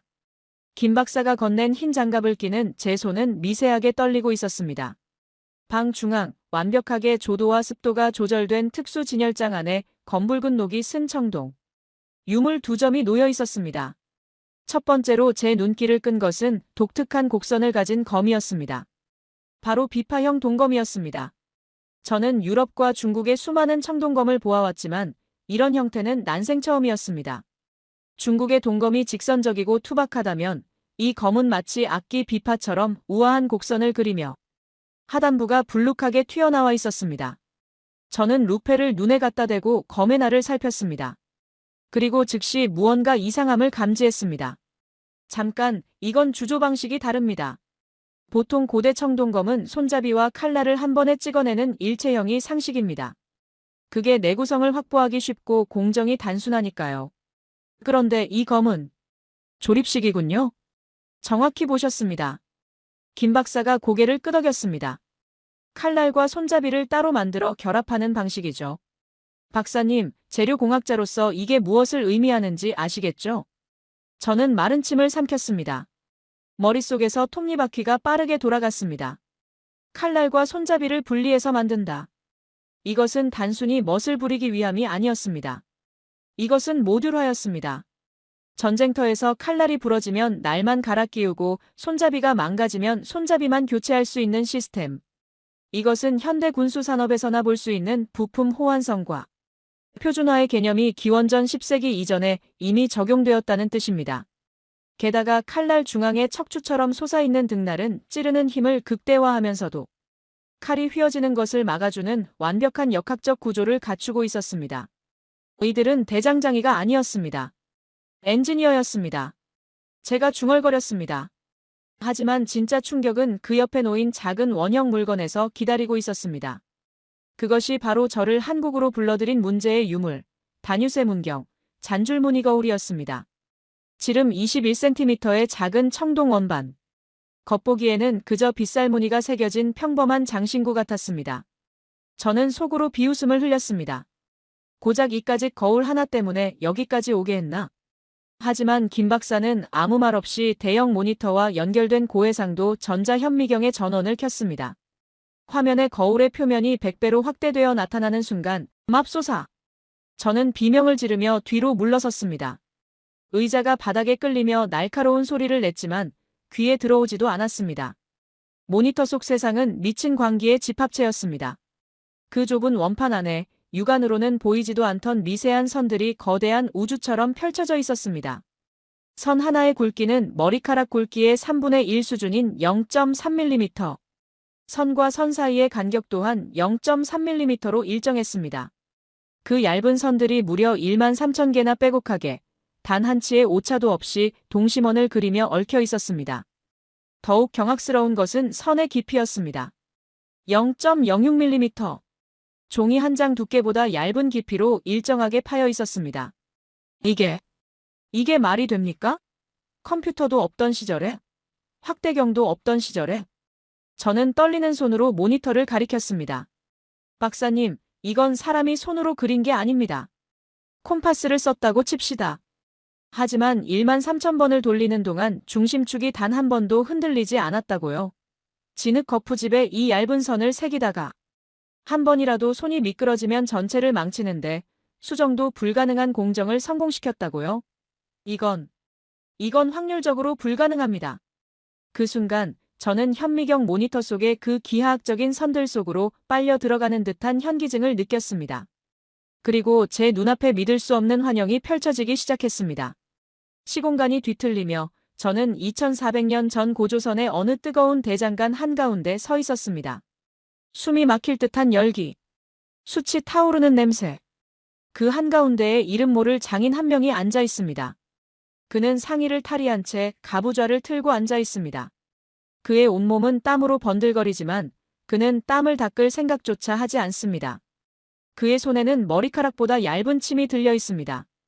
그는 지금 진흙으로 빚은 거푸집 위에 선을 긋고 있습니다. 그의 눈빛은 인간의 것이 아닙니다. 광기서린 집착, 아니 신과 접신한 듯한 무아지경의 상태입니다. 그는 호흡을 멈춥니다. 심장이 뛰는 미세한 진동조차 손끝에 오차를 만들 수 있기 때문입니다. 그는 자신의 생명을 깎아 거푸집에 불어넣고 있습니다. 한 줄, 또 한 줄. 13,000번의 빗질. 한 번이라도 실수가 용납되지 않는 극한의 수행. 옆에서 제자가 물을 건네려 하지만 그는 눈짓으로 거절합니다. 이 작업이 끝날 때까지 그는 먹지도 마시지도 자지도 않을 기세입니다. 이윽고 끓는 쇳물이 준비됩니다. 이것은 가장 위험한 순간입니다. 구리와 주석의 합금. 주석 함량이 높을수록 빛은 잘 반사하지만 금속은 유리처럼 깨지기 쉬워집니다. 쇳물이 식는 속도, 거푸집의 온도, 붓는 각도. 이 모든 변수가 완벽하게 맞아떨어져야만 쇳물은 0.3mm의 미세한 틈새로 파고들 수 있습니다. 치익! 하얀 증기와 함께 쇳물이 주입됩니다. 장인은 기도를 올리듯 눈을 감습니다. 이것은 과학이자 신과의 도박입니다. 잠시 후 거푸집이 깨지고 은백색의 빛이 쏟아져 나옵니다. 성공입니다. 기포 하나 없는 완벽한 표면. 장인은 그제야 참았던 숨을 몰아쉬며 바닥에 쓰러집니다. 헉! 저는 거친 숨을 몰아쉬며 현실로 돌아왔습니다. 등줄기는 식은땀으로 젖어 있었습니다. 제가 보고 있는 이 차가운 금속 원반은 2400년 전. 그 이름 모를 장인이 목숨을 걸고 남긴 영혼의 결정체였습니다. 김 박사는 멍하니 서 있는 저에게 다가와 차분하게 설명했습니다. 30년 전 한국 최고의 주물장인들과 공학자들이 모여 이 거울을 현대기술로 복원하는 프로젝트를 진행했습니다. 결과가 어땠을 것 같습니까? 전멸이었습니다. 실패, 또 실패. 그의 설명은 제 공학적 자존심을 난도질했습니다. 현대인들은 확대 도면을 그려놓고 기계로 축소 조각하는 방식을 썼지만 0.3mm 간격의 선을 거푸집에 옮기는 과정에서 선이 뭉개지거나 무너져 내렸습니다. 가장 큰 문제는 주조였습니다. 쇳물을 붓는 과정에서 그 미세한 틈으로 쇳물이 끝까지 흘러들어가지 않아 기포가 생기고 무늬가 흐릿해졌습니다. 결국 현대 과학자들은 인정해야 했습니다. 우리는 2400년 전 그들의 기술을 따라갈 수 없다. 저는 멍하니 거울을 바라보았습니다. 우리는 고대인들을 동굴에서 짐승을 사냥하고 돌도끼나 휘두르는 미개인으로 규정해왔습니다. 하지만 이 거울을 만든 장인은 저보다 뛰어난 재료 공학자였고 저보다 정교한 손을 가진 외과 의사였으며 저보다 완벽을 추구한 예술가였습니다. 눈앞에 이 작은 금속 원반이 거대한 괴물처럼 느껴졌습니다. 이 거울은 저에게 묻고 있었습니다. 너희가 자랑하는 문명이 과연 우리보다 위대한가? 너희는 전기도 없는 곳에서 오직 두 눈과 두 손만으로 신의 경지에 도달할 수 있는가? 저는 장갑 낀 손으로 얼굴을 감싸 쥐었습니다. 패배였습니다. 완벽한 패배. 독일 최고의 재료공학자라는 타이틀이 한없이 부끄러워지는 순간이었습니다. 박사님, 제 목소리는 갈라져 나왔습니다. 이 정도 기술력이 있었다면 이건 단순히 몇몇 천재 장인의 솜씨가 아닙니다. 광산을 찾아내고 재련하고 디자인하고 생산을 관리하는 거대한 산업 시스템, 즉 강력한 중앙 집권 국가가 있었다는 증거입니다. 제가 틀렸습니다. 이 땅에는 로마보다 정교하고 이집트보다 신비로운 제국이 있었습니다. 김 박사는 아무 말 없이 제 어깨에 손을 올렸습니다. 그의 눈빛은 이제야 진실을 마주했군요라고 말하고 있었습니다. 하지만 이것은 끝이 아니었습니다. 교수님, 이제 충격을 좀 진정시키시죠. 이 거울을 만든 사람들이 지배했던 땅, 그 영토의 크기를 확인한다면 아마 오늘 밤잠은 다 주무신 걸 겁니다. 지도를 보러 가시죠. 박물관 수장고의 차가운 공기 속에서도 저는 식은땀을 흘리고 있었습니다. 0.3mm의 선들이 제 머릿속을 맴돌며 춤을 추고 있었습니다. 도대체 이 괴물 같은 기술을 가진 자들은 어디까지 뻗어나갔던 것일까요? 한반도라는 작은 그릇에 담기에는 너무나 거대한 그들의 흔적을 쫓아 저는 비틀거리는 걸음으로 김 박사를 따라 나섰습니다. 박물관을 나와 호텔로 돌아온 시각은 새벽 3시가 훌쩍 넘어가고 있었습니다. 몸은 물먹은 솜처럼 무거웠지만 정신은 그 어느 때보다 날카롭게 깨어 있었습니다.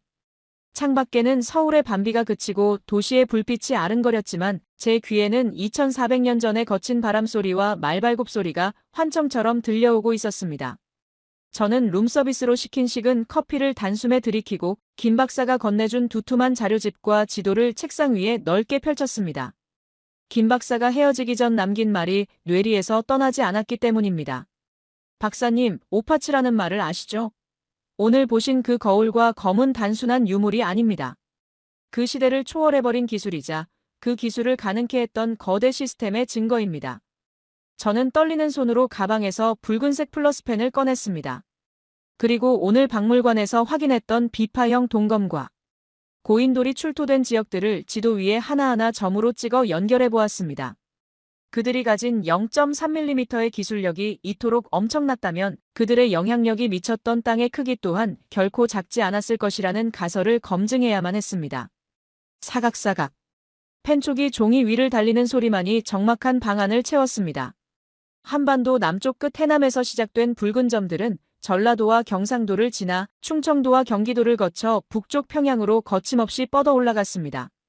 그리고 압록강을 건너는 순간 제 손의 움직임은 빨라지기 시작했습니다. 설마 여기까지? 붉은 선은 현재의 국경선인 압록강과 두만강을 비웃기라도 하듯 훌쩍 뛰어넘었습니다. 그리고 중국의 요동반도를 거대한 뱀처럼 휘감아 돌더니 광활한 만주 벌판 깊숙한 곳까지 뻗어나갔습니다. 러시아의 연해주 일부 지역까지 붉은 점들이 찍히기 시작했을 때 저는 펜을 떨어뜨리고 자리에서 벌떡 일어났습니다. 말도 안 돼. 이건 서유럽 전체보다 더 거대하잖아. 유럽인인 저에게 한국은 늘 중국과 일본이라는 강대국 사이에 낀 작은 반도 국가였습니다. 하지만 지도 위에 드러난 이 고대 제국의 영토는 독일, 프랑스, 영국을 모두 합친 것보다 더 광활했습니다. 이것은 단순한 부족 연맹체의 영역이 아니었습니다. 명백한 제국의 영토였습니다. 저는 즉시 노트북을 열어 중국 요령성과 만주 지역의 발굴 보고서를 검색했습니다. 그리고 모니터 화면 가득 떠오른 사진 한 장에 숨을 멈췄습니다. 중국 요동지방의 계주 석풍산 계주 고인돌. 해발 수백 미터의 험준한 산 정상에 제가 강화도 빗속에서 보았던 것보다 더 거대하고 웅장한 탁자식 고인돌이 우뚝 솟아 있었습니다. 덮개돌의 길이만 8.6m, 무게는 수십 톤. 그 거대한 화강암 덩어리가 하늘을 떠받치듯 서 있었습니다. 생각해 보십시오. 평지에서 50톤의 돌을 옮기는 것도 기적입니다. 하물며 이 무거운 돌을 끌고 가파른 산비탈을 올라 정상까지 운반했다. 이것은 현대의 중장비로도 결코 쉽지 않은 난공사입니다. 최소 수천 명의 인력을 동원하고 그들에게 식량을 조달하며 불만을 통제할 수 있는 강력한 리더십. 산 정상에 저런 거대한 랜드마크를 세울 수 있었던 존재는 단순한 촌장이 아니었습니다. 그는 수십만의 백성을 호령하던 절대 권력자, 즉 황제였습니다. 하지만 단순히 영토만 넓었던 것이 아닙니다. 문헌 자료를 뒤지던 저는 등골이 서늘해지는 기록을 발견했습니다. 기원전 4세기 중국 전국시대의 강자였던 연나라의 기록인 위략이었습니다. 조선이 강성해져서 왕을 칭하고 연나라를 공격하려 하니 연나라 역시 장성을 쌓고 방비했다. 저는 책상을 탁 하고 내리쳤습니다. 이거였어. 중국이 그토록 자랑하는 만리장성, 그 시작이 흉노족 때문만이 아니었어. 바로 이 조선이라는 나라가 두려워서였어. 서구 역사학계에서 만리장성은 흔히 북방 유목민을 막기 위한 것으로 알려져 있습니다. 하지만 당시 지도를 놓고 보면 연나라가 쌓았던 장성의 동쪽 끝은 정확히 고조선을 겨냥하고 있습니다. 춘추전국 시대라는 양육강식의 정글 속에서 감히 중원의 강대국인 연나라를 상대로 선제 공격을 계획할 수 있었던 나라. 그리고 그 위협이 너무나 실질적이라 연나라가 막대한 국력을 소모해가며 거대한 성벽을 쌓아 막아야만 했던 나라. 고조선은 당시 동북아시아의 군사적 밸런스를 쥐고 흔들던 슈퍼파워였습니다. 그 힘의 원천은 무엇이었을까요? 단순히 싸움을 잘해서였을까요? 아닙니다. 저는 지도 위에 표시된 붉은 선들이 단순한 국경선이 아니라 거대한 경제 혈관임을 깨달았습니다. 중국의 옛 경제서적관자에는 제나라 환공이 관중에게 묻기를 조선의 문피호랑이, 표범 가죽을 수입하여 값을 치르자고 했다는 내용이 나옵니다. 그 순간 저는 잠시 눈을 감고 기원전 5세기 고조선의 항구 도시로 상상의 나래를 펼쳤습니다. 지루한 역사책의 글자들이 살아 움직이며 제 눈앞에 생생한 풍경을 만들어냈습니다. 짠 내나는 바닷바람과 시끌벅적한 소음이 귓가를 때립니다. 이곳은 지금의 요동반도 혹은 평양 어딘가에 위치한 고조선의 국제무역항입니다. 항구에는 멀리 제나라 산동 반도와 연나라에서 온 거대한 무역선들이 깃발을 펄럭이며 닻을 내리고 있습니다. 배에서 내린 중국 상인들은 짐꾼들을 재촉하며 비단과 화폐명 도전을 내리고 대신 고조선의 특산품을 신느라 분주합니다. 시장 골목에서는 다양한 언어가 뒤섞여 마치 고대의 바벨탑을 보는 듯합니다. 이봐, 이번에 들어온 조선산 호랑이 가죽은 어디 있소? 우리 제나라 귀족들이 그 가죽을 구하지 못해 안달이란 말이오. 줄을 서시오. 이번 물량은 이미 예약이 끝났소. 주막에서는 고조선의 상인들이 중국 상인들과 술잔을 기울이며 흥정을 합니다. 고조선의 상인들은 여유가 넘칩니다. 칼자루를 쥐고 있는 것은 그들이기 때문입니다. 그들은 당시 최고의 전략 물자였던 모피와 청동의 공급망을 쥐고 있었습니다. 특히 시장 한복판, 가장 화려한 전시대에 놓인 물건 앞에서 사람들은 넋을 잃고 서 있습니다. 바로 비파형 동검입니다. 햇빛을 받아 황금빛으로 번쩍이는 그 우아한 곡선. 이 검은 단순한 무기가 아니오. 우리 조선의 기술이 집약된 예술품이지.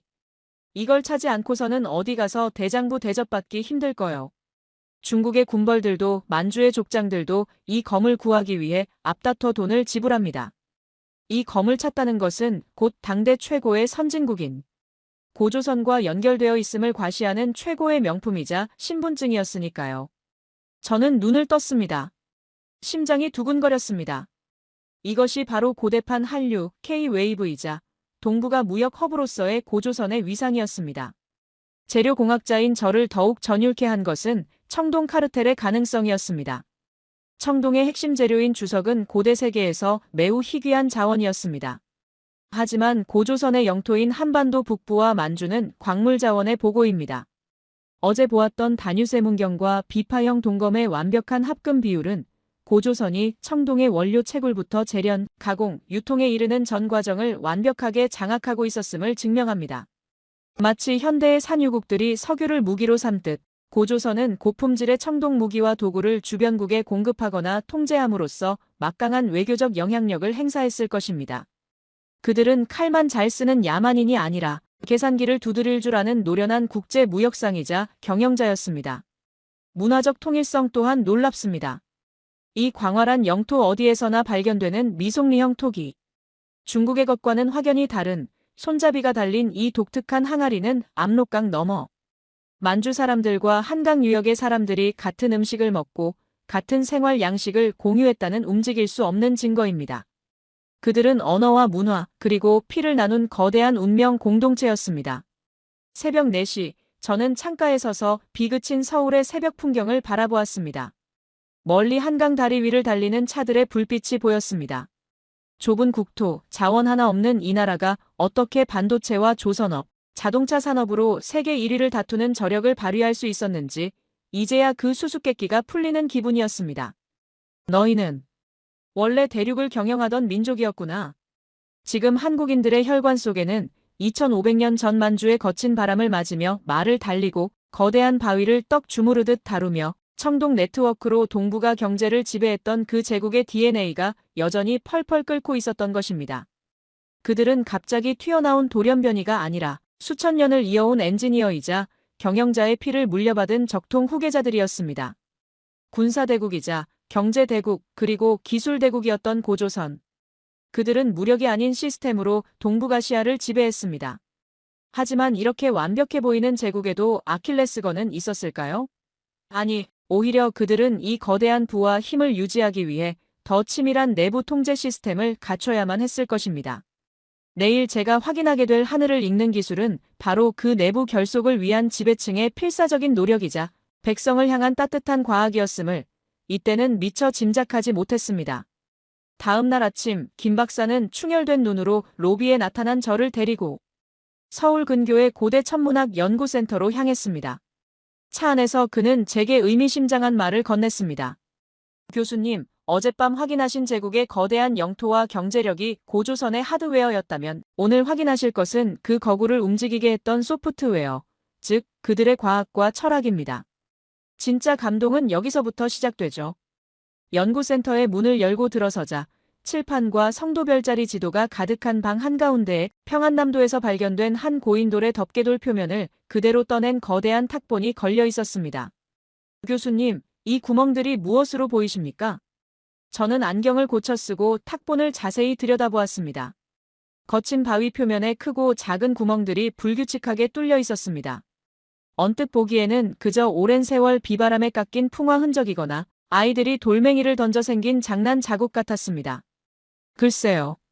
불규칙한 자연 침식 흔적 아닙니까? 제 대답에 김 박사는 말없이 투명한 필름 한 장을 탁본 위에 겹쳐 놓았습니다. 그 순간 제 입에서는 저도 모르게 탄식이 터져 나왔습니다. 맙소사. 바위 위에 그 무질서해 보이던 구멍들은 필름 위에 그려진 현대의 별자리와 소름 끼치도록 정확하게 일치했습니다. 가장 크고 깊게 파인 구멍들은 북두칠성이었고 그 주변으로 30여 개의 별자리가 밤하늘의 은하수처럼 펼쳐져 있었습니다. 이것은 천문도군요. 단순히 밤하늘이 예뻐서 그린 그림이 아니었습니다. 별의 밝기에 따라 구멍의 크기와 깊이를 다르게 조절한 디테일은 소름이 돋을 정도였습니다. 컴퓨터 시뮬레이션 결과 이 별자리의 배치는 기원전 2500년경. 고조선 영토의 위도에서 관측된 밤하늘을 정확히 묘사하고 있었습니다. 저는 그 탁본 앞에서 눈을 감았습니다. 그러자 제 눈앞에 4500년 전의 차가운 겨울밤이 펼쳐졌습니다. 칼날 같은 만주의 바람이 휘몰아치는 칠흑 같은 밤입니다. 모든 백성이 잠든 시각, 고조선의 천문관은 홀로 높은 제단 위에 올라서 있습니다. 그는 두꺼운 가죽옷을 입었지만 살을 내는 추위는 뼛속까지 파고듭니다. 하지만 그는 꼼짝하지 않습니다. 그의 눈은 밤하늘의 별을 쫓고 그의 언소는 정과 망치를 쥐고 있습니다. 챙, 챙. 차가운 돌을 쪼는 소리가 밤 공기를 가릅니다. 손가락의 감각이 없어진 지 오래지만 그는 멈출 수 없습니다. 내가 이 별의 위치를 놓치면 내년 농사를 망친다. 내가 기록을 실수하면 수만 명의 백성이 굶어 죽는다. 그에게 천문 관측은 낭만이 아니었습니다. 그것은 생존을 위한 처절한 사투였습니다. 왕의 권위를 세우기 위함이 아니라 봄의 씨. 뿌릴 시기를 알지 못해 불안해하는 농부들에게 정확한 때를 알려주기 위한 지배층의 무거운 책임감이었습니다. 교수님, 고대 사회에서 별자리를 읽는다는 것은 곧 시간을 지배한다는 뜻입니다. 지배층은 이 고급 정보를 독점하지 않았습니다.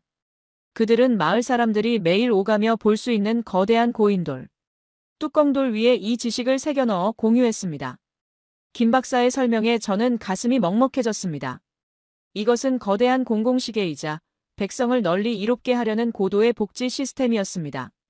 차가운 돌구멍들 속에서 저는 0.3mm 청동 거울보다 더 뜨거운 인본주의를 느꼈습니다. 우리의 대화는 자연스럽게 그들이 살았던 도시의 모습으로 이어졌습니다. 박사님, 이토록 발달한 천문학과 청동기술을 가진 사람들이 과연 지풀로 엮은 움집에서 추위에 떨며 살았을까요? 김 박사가 보여준 고조선의 주거지 발굴 자료는 저의 서구적 편견을 또 한 번 박살냈습니다. 그곳에는 인류 남방 역사의 혁명이라 불리는 구들, 즉 초기 형태의 온돌 시스템이 존재했습니다. 당시 로마의 귀족들을 생각해 보십시오. 그들은 겨울이면 추위를 피하기 위해 차가운 대리석 바닥 위에서 두꺼운 토가를 겹쳐 입거나 연기 나는 화로 앞에서 불을 쬐는 것이 고작이었습니다. 실내에서도 입김이 나오는 생활이었죠. 하지만 동시대의 고조선 사람들은 전혀 다른 차원의 삶을 살고 있었습니다. 기원전 10세기의 어느 눈 내리는 아침. 고조선의 한 가정집입니다. 바깥은 영하 20도를 오르내리는 혹한이지만 집 안으로 들어서면 훈훈한 열기가 감돕니다. 아궁이에서 지핀 불의 열기가 방바닥 밑에 통로고래를 지나며 방 전체를 데우는 복사열 난방 덕분입니다. 아이들은 얇은 옷을 입고 따뜻한 아랫목에 배를 깔고 누워놉니다. 어머니는 미송리형 토기에 김이 모락모락 나는 밥을 담아냅니다. 가족들은 신발을 벗고 맨발로 따뜻한 바닥을 디디며 하루의 피로를 녹입니다. 이것은 단순한 생존을 넘어선 높은 수준의 주거 문명입니다. 열역학의 원리를 이해하고 건축에 적용한 이 따뜻한 엔지니어링이야말로 고조선이 만주의 혹독한 추위를 이겨내고 거대한 제국을 건설할 수 있었던 비결이었습니다. 그 풍요로운 삶을 뒷받침한 것은 역시 농업혁명이었습니다. 박물관 진열장에 놓인 후치라는 나무쟁기. 제가 재료공학자의 눈으로 각도를 분석해보니 이것은 단순한 막대기가 아니었습니다. 땅을 깊게 갈아엎어 흙 속에 공기를 불어넣고 잡초 뿌리를 끊어버리는데 최적화된 각도. 지렛대의 원리를 완벽하게 이용한 하이테크 농기구였습니다. 더욱 놀라운 것은 농경문 청동기에 새겨진 그림이었습니다. 따비로 밭을 가는 사람 아래로 선명하게 그려진 이랑과 고랑. 물 빠짐을 좋게 하고 작물 생산량을 극대화하는 이 농법은 서양에서는 중세시대에나 보급된 기술입니다. 울산 유적에서 발견된 대규모 논과 수로 시설은 그들이 이미 물기를 자유자재로 다루는 토목, 공학을 갖추고 있었음을 보여줍니다. 풍부한 잉여 농산물은 인구를 폭발적으로 증가시켰을 겁니다. 그 넘쳐나는 노동력이 있었기에 수만 개의 고인돌을 세우고 전문적인 장인 집단을 길러내 0.3mm의 청동 거울을 만들 수 있었던 것이죠. 마지막으로 제 눈길을 끈 것은 부서진 수레바퀴 파편이었습니다. 복원된 크기는 지름 1.6m. 성인 남자의 키만 한 거대한 바퀴였습니다. 좁은 산길이나 다니던 사람들은 이런 큰 바퀴가 필요 없습니다. 이것은 고조선의 마차 2대가 교행할 수 있는 잘 닦인 포장도로가 존재했음을 암시합니다. 상상해 보십시오. 거대한 바퀴가 달린 수레들이 꼬리에 꼬리를 물고 도로를 질주합니다. 수레에는 만주의 모피와 고품질 청동기가 가득 실려 있고 이들은 항구로 이동해 중국과 전 세계로 수출됩니다. 이것은 고대판 아우토반이었습니다. 고인돌의 별자리부터 따뜻한 온돌방, 그리고 대륙을 가로지르는 무역로까지. 제가 목격한 고조선은 차가운 금속의 나라가 아니었습니다. 그들은 하늘을 읽어 때를 알고 땅을 덮여 사람을 품고 길을 닦아 세상과 소통했던 입체적인 문명 국가였습니다. 하지만 이토록 찬란했던 동방의 등불은 왜 역사책에서 희미해져 버린 것일까요? 왜 우리는 이 위대한 이야기를 학교에서 제대로 배우지 못했던 것일까요? 저는 이제 마지막으로 이 잃어버린 역사의 퍼즐 조각이 흩어져 있는 비극의 현장, 그리고 그 속에서 피어나는 새로운 희망을 확인하기 위해 한국에서의 마지막 여정지인 그곳으로 향합니다. 한국에서의 마지막 일정으로 제가 선택한 곳은 박물관의 수장고도 화려한 서울의 도심도 아니었습니다. 김 박사는 저를 검은 세단에 태우고 북쪽으로 1시간을 더 달렸습니다. 차창 밖으로 스쳐 지나가는 풍경이 점점 황량해지고 도로 위에는 군용 트럭들이 눈에 띄게 늘어났습니다. 마침내 우리가 도착한 곳은 파주 임진각. 더 이상 갈 수 없는 땅의 끝이었습니다. 차에서 내리자 며칠 내내 한반도를 적시던 비는 거짓말처럼 그치고 서쪽 하늘에서는 붉은 노을이 피를 토하듯 번져나가고 있었습니다. 눈앞에 펼쳐진 것은 끝없이 이어진 철조망과 그 너머로 흐릿하게 보이는 북녘의 산하였습니다. 저는 망원경을 눈에 대고 그 금지된 땅을 바라보았습니다.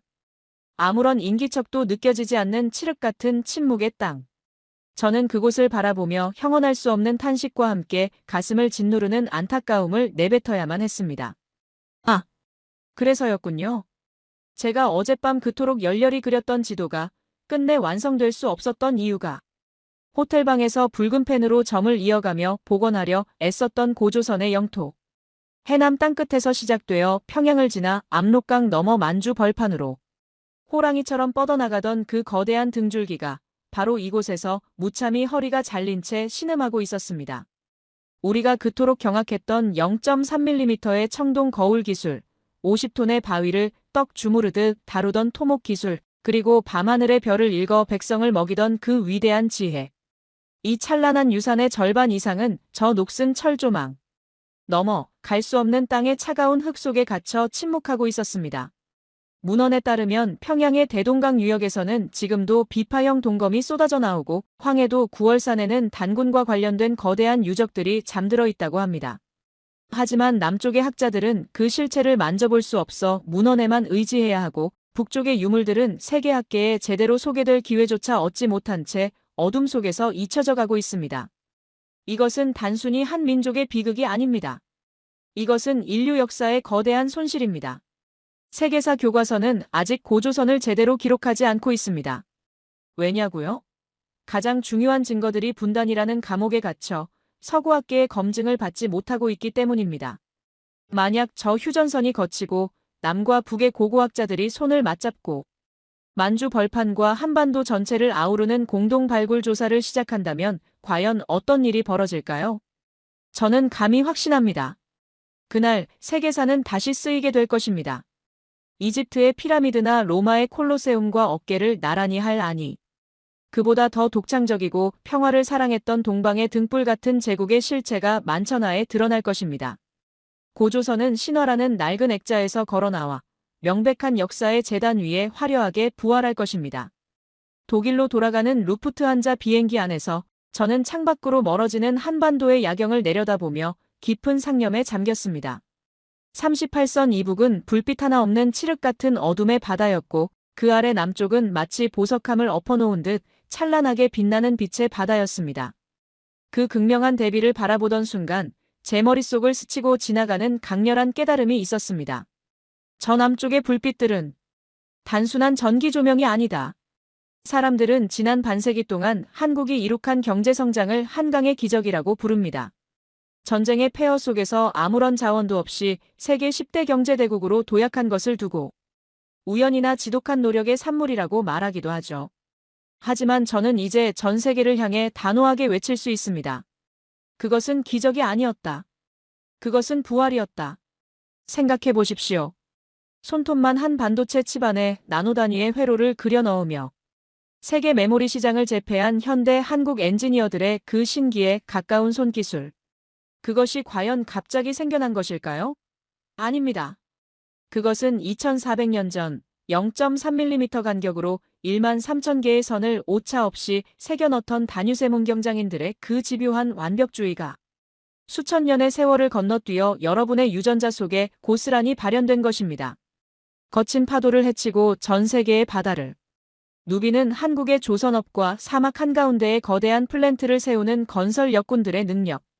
그것은 수십 톤의 바위를 끌어올려 산 정상에 고인도를 세우고 튼튼한 배를 만들어 중국과 교역했던 고대 토목 기술자들과 무역상들의 기백이 되살아난 것입니다. 전 세계인의 마음을 사로잡는 BTS와 블랙핑크, 그리고 K-드라마의 독창적인 문화의 힘. 그것은 차가운 청동검조차 아름다운 악기인 비파의 모양으로 빚어내고 돌 위에 별자리를 새기며 예술과 과학을 융합했던 그들의 풍류와 창의성이 21세기에 맞게 폭발한 것입니다. 한국인 여러분, 부디 자부심을 가지십시오. 여러분은 갑자기 부자가 된 졸부가 아닙니다. 여러분은 원래 대륙을 경영하고 최고의 기술로 세상을 이롭게 했던 제국의 적통 후계자들입니다. 잠시 역사의 질곡 속에 잊혀지고 억눌려 있었을 뿐, 그 위대한 엔지니어의 피와 경영자의 혼은 단 한 번도 끊어지지 않고 여러분의 심장 속에서 펄펄 끓고 있었습니다. 이제 저는 독일 베를린의 제 좁은 연구실로 돌아갑니다. 제 책상 위에는 아직 완성하지 못한 고조선 지도가 놓여 있겠지요. 붉은 선은 여전히 휴전선에서 멈춰 있을 것입니다. 하지만 저는 슬퍼하지 않으려 합니다. 언젠가 반드시 저 끊어진 허리가 이어지고 막힌 혈관이 뚫리는 날이 올 것임을 믿기 때문입니다. 그날이 오면 저는 만사를 제쳐두고 가장 먼저 비행기표를 끊어 다시 이곳을 찾을 것입니다. 그리고 통일된 한국의 국립박물관에서 평양에서 온 비파형 동검과 서울의 다뉴세 문경이 나란히 전시되어 완전한 제국의 모습을 보여주는 그 감격적인 순간을 제 눈으로 직접 확인하고 싶습니다. 그때야말로 제 미완성 지도의 마지막 붉은 점을 찍으며 이 긴 연구의 마침표를 찍을 수 있겠지요. 그때까지 부디 이 거대한 돌들이 빗속에서 들려준 이야기를 잊지 말아 주십시오. 역사를 잊은 민족에게 미래는 없지만 자신의 위대함을 기억하고 계승하는 민족에게는 그 어떤 한계도 그 어떤 불가능도 없을 테니까요. 오만했던 서구의 늙은 학자를 겸손하게 무릎 꿇린 위대한 나라 한국. 그리고 그 땅을 지켜온 당신들에게 깊은 존경과 경의를 표하며 저의 긴 보고서를 마칩니다. 감사합니다.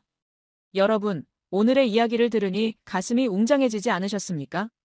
우리는 오늘 오만했던 서구의 석학이 한반도의 위대한 역사 앞에 무릎을 꿇고 끝내 경의를 표하는 과정을 함께 지켜봤습니다.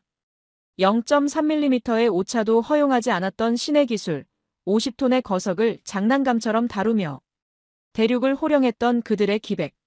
토마스 박사의 고백처럼 우리가 그동안 잊고 지냈던 고조선은 초라한 옛날 이야기가 아니었습니다. 그것은 최초의 제국이자 가장 완벽한 문명이었습니다. 그리고 무엇보다 중요한 사실은 그 위대한 혁신의 DNA가 지금 이 영상을 보고 계신 여러분의 혈관 속에 여전히 펄펄 끓고 있다는 것입니다. 오늘날 대한민국이 보여주는 반도체의 기적, 조선업의 신화, 그리고 전 세계를 매료시킨 문화의 힘. 이것은 결코 우연이 아닙니다. 수천 년 전부터 이어져 온 제국의 본능이 다시 깨어난 결과입니다. 오늘 이야기를 통해 가슴 한구석이 뜨거워지셨다면, 그리고 우리 조상들이 남긴 이 찬란한 유산이 더 널리 알려져야 한다고 생각하신다면 좋아요를 눌러주십시오. 여러분의 좋아요 하나가 잊혀진 역사를 다시 세우는 가장 강력한 힘이 됩니다. 또한 여러분이 알고 있는 또 다른 한국의 놀라운 역사나 오늘 영상을 보고 느끼신 벅찬 감동을 댓글로 남겨주세요. 여러분의 소중한 의견이 모여 더 깊고 감동적인 이야기를 만드는 밑거름이 됩니다. 저희 채널은 앞으로도 전 세계 곳곳에 숨겨진 대한민국의 위대함을 찾아내어 여러분의 가슴을 뛰게 할 감동적인 사연으로 찾아오겠습니다. 잃어버린 역사의 퍼즐을 맞추는 이 여정을 놓치지 않으시려면 구독과 알림 설정 부탁드립니다. 역사를 기억하는 당신이 바로 이 시대의 진정한 주인공입니다. 시청해주셔서 감사합니다.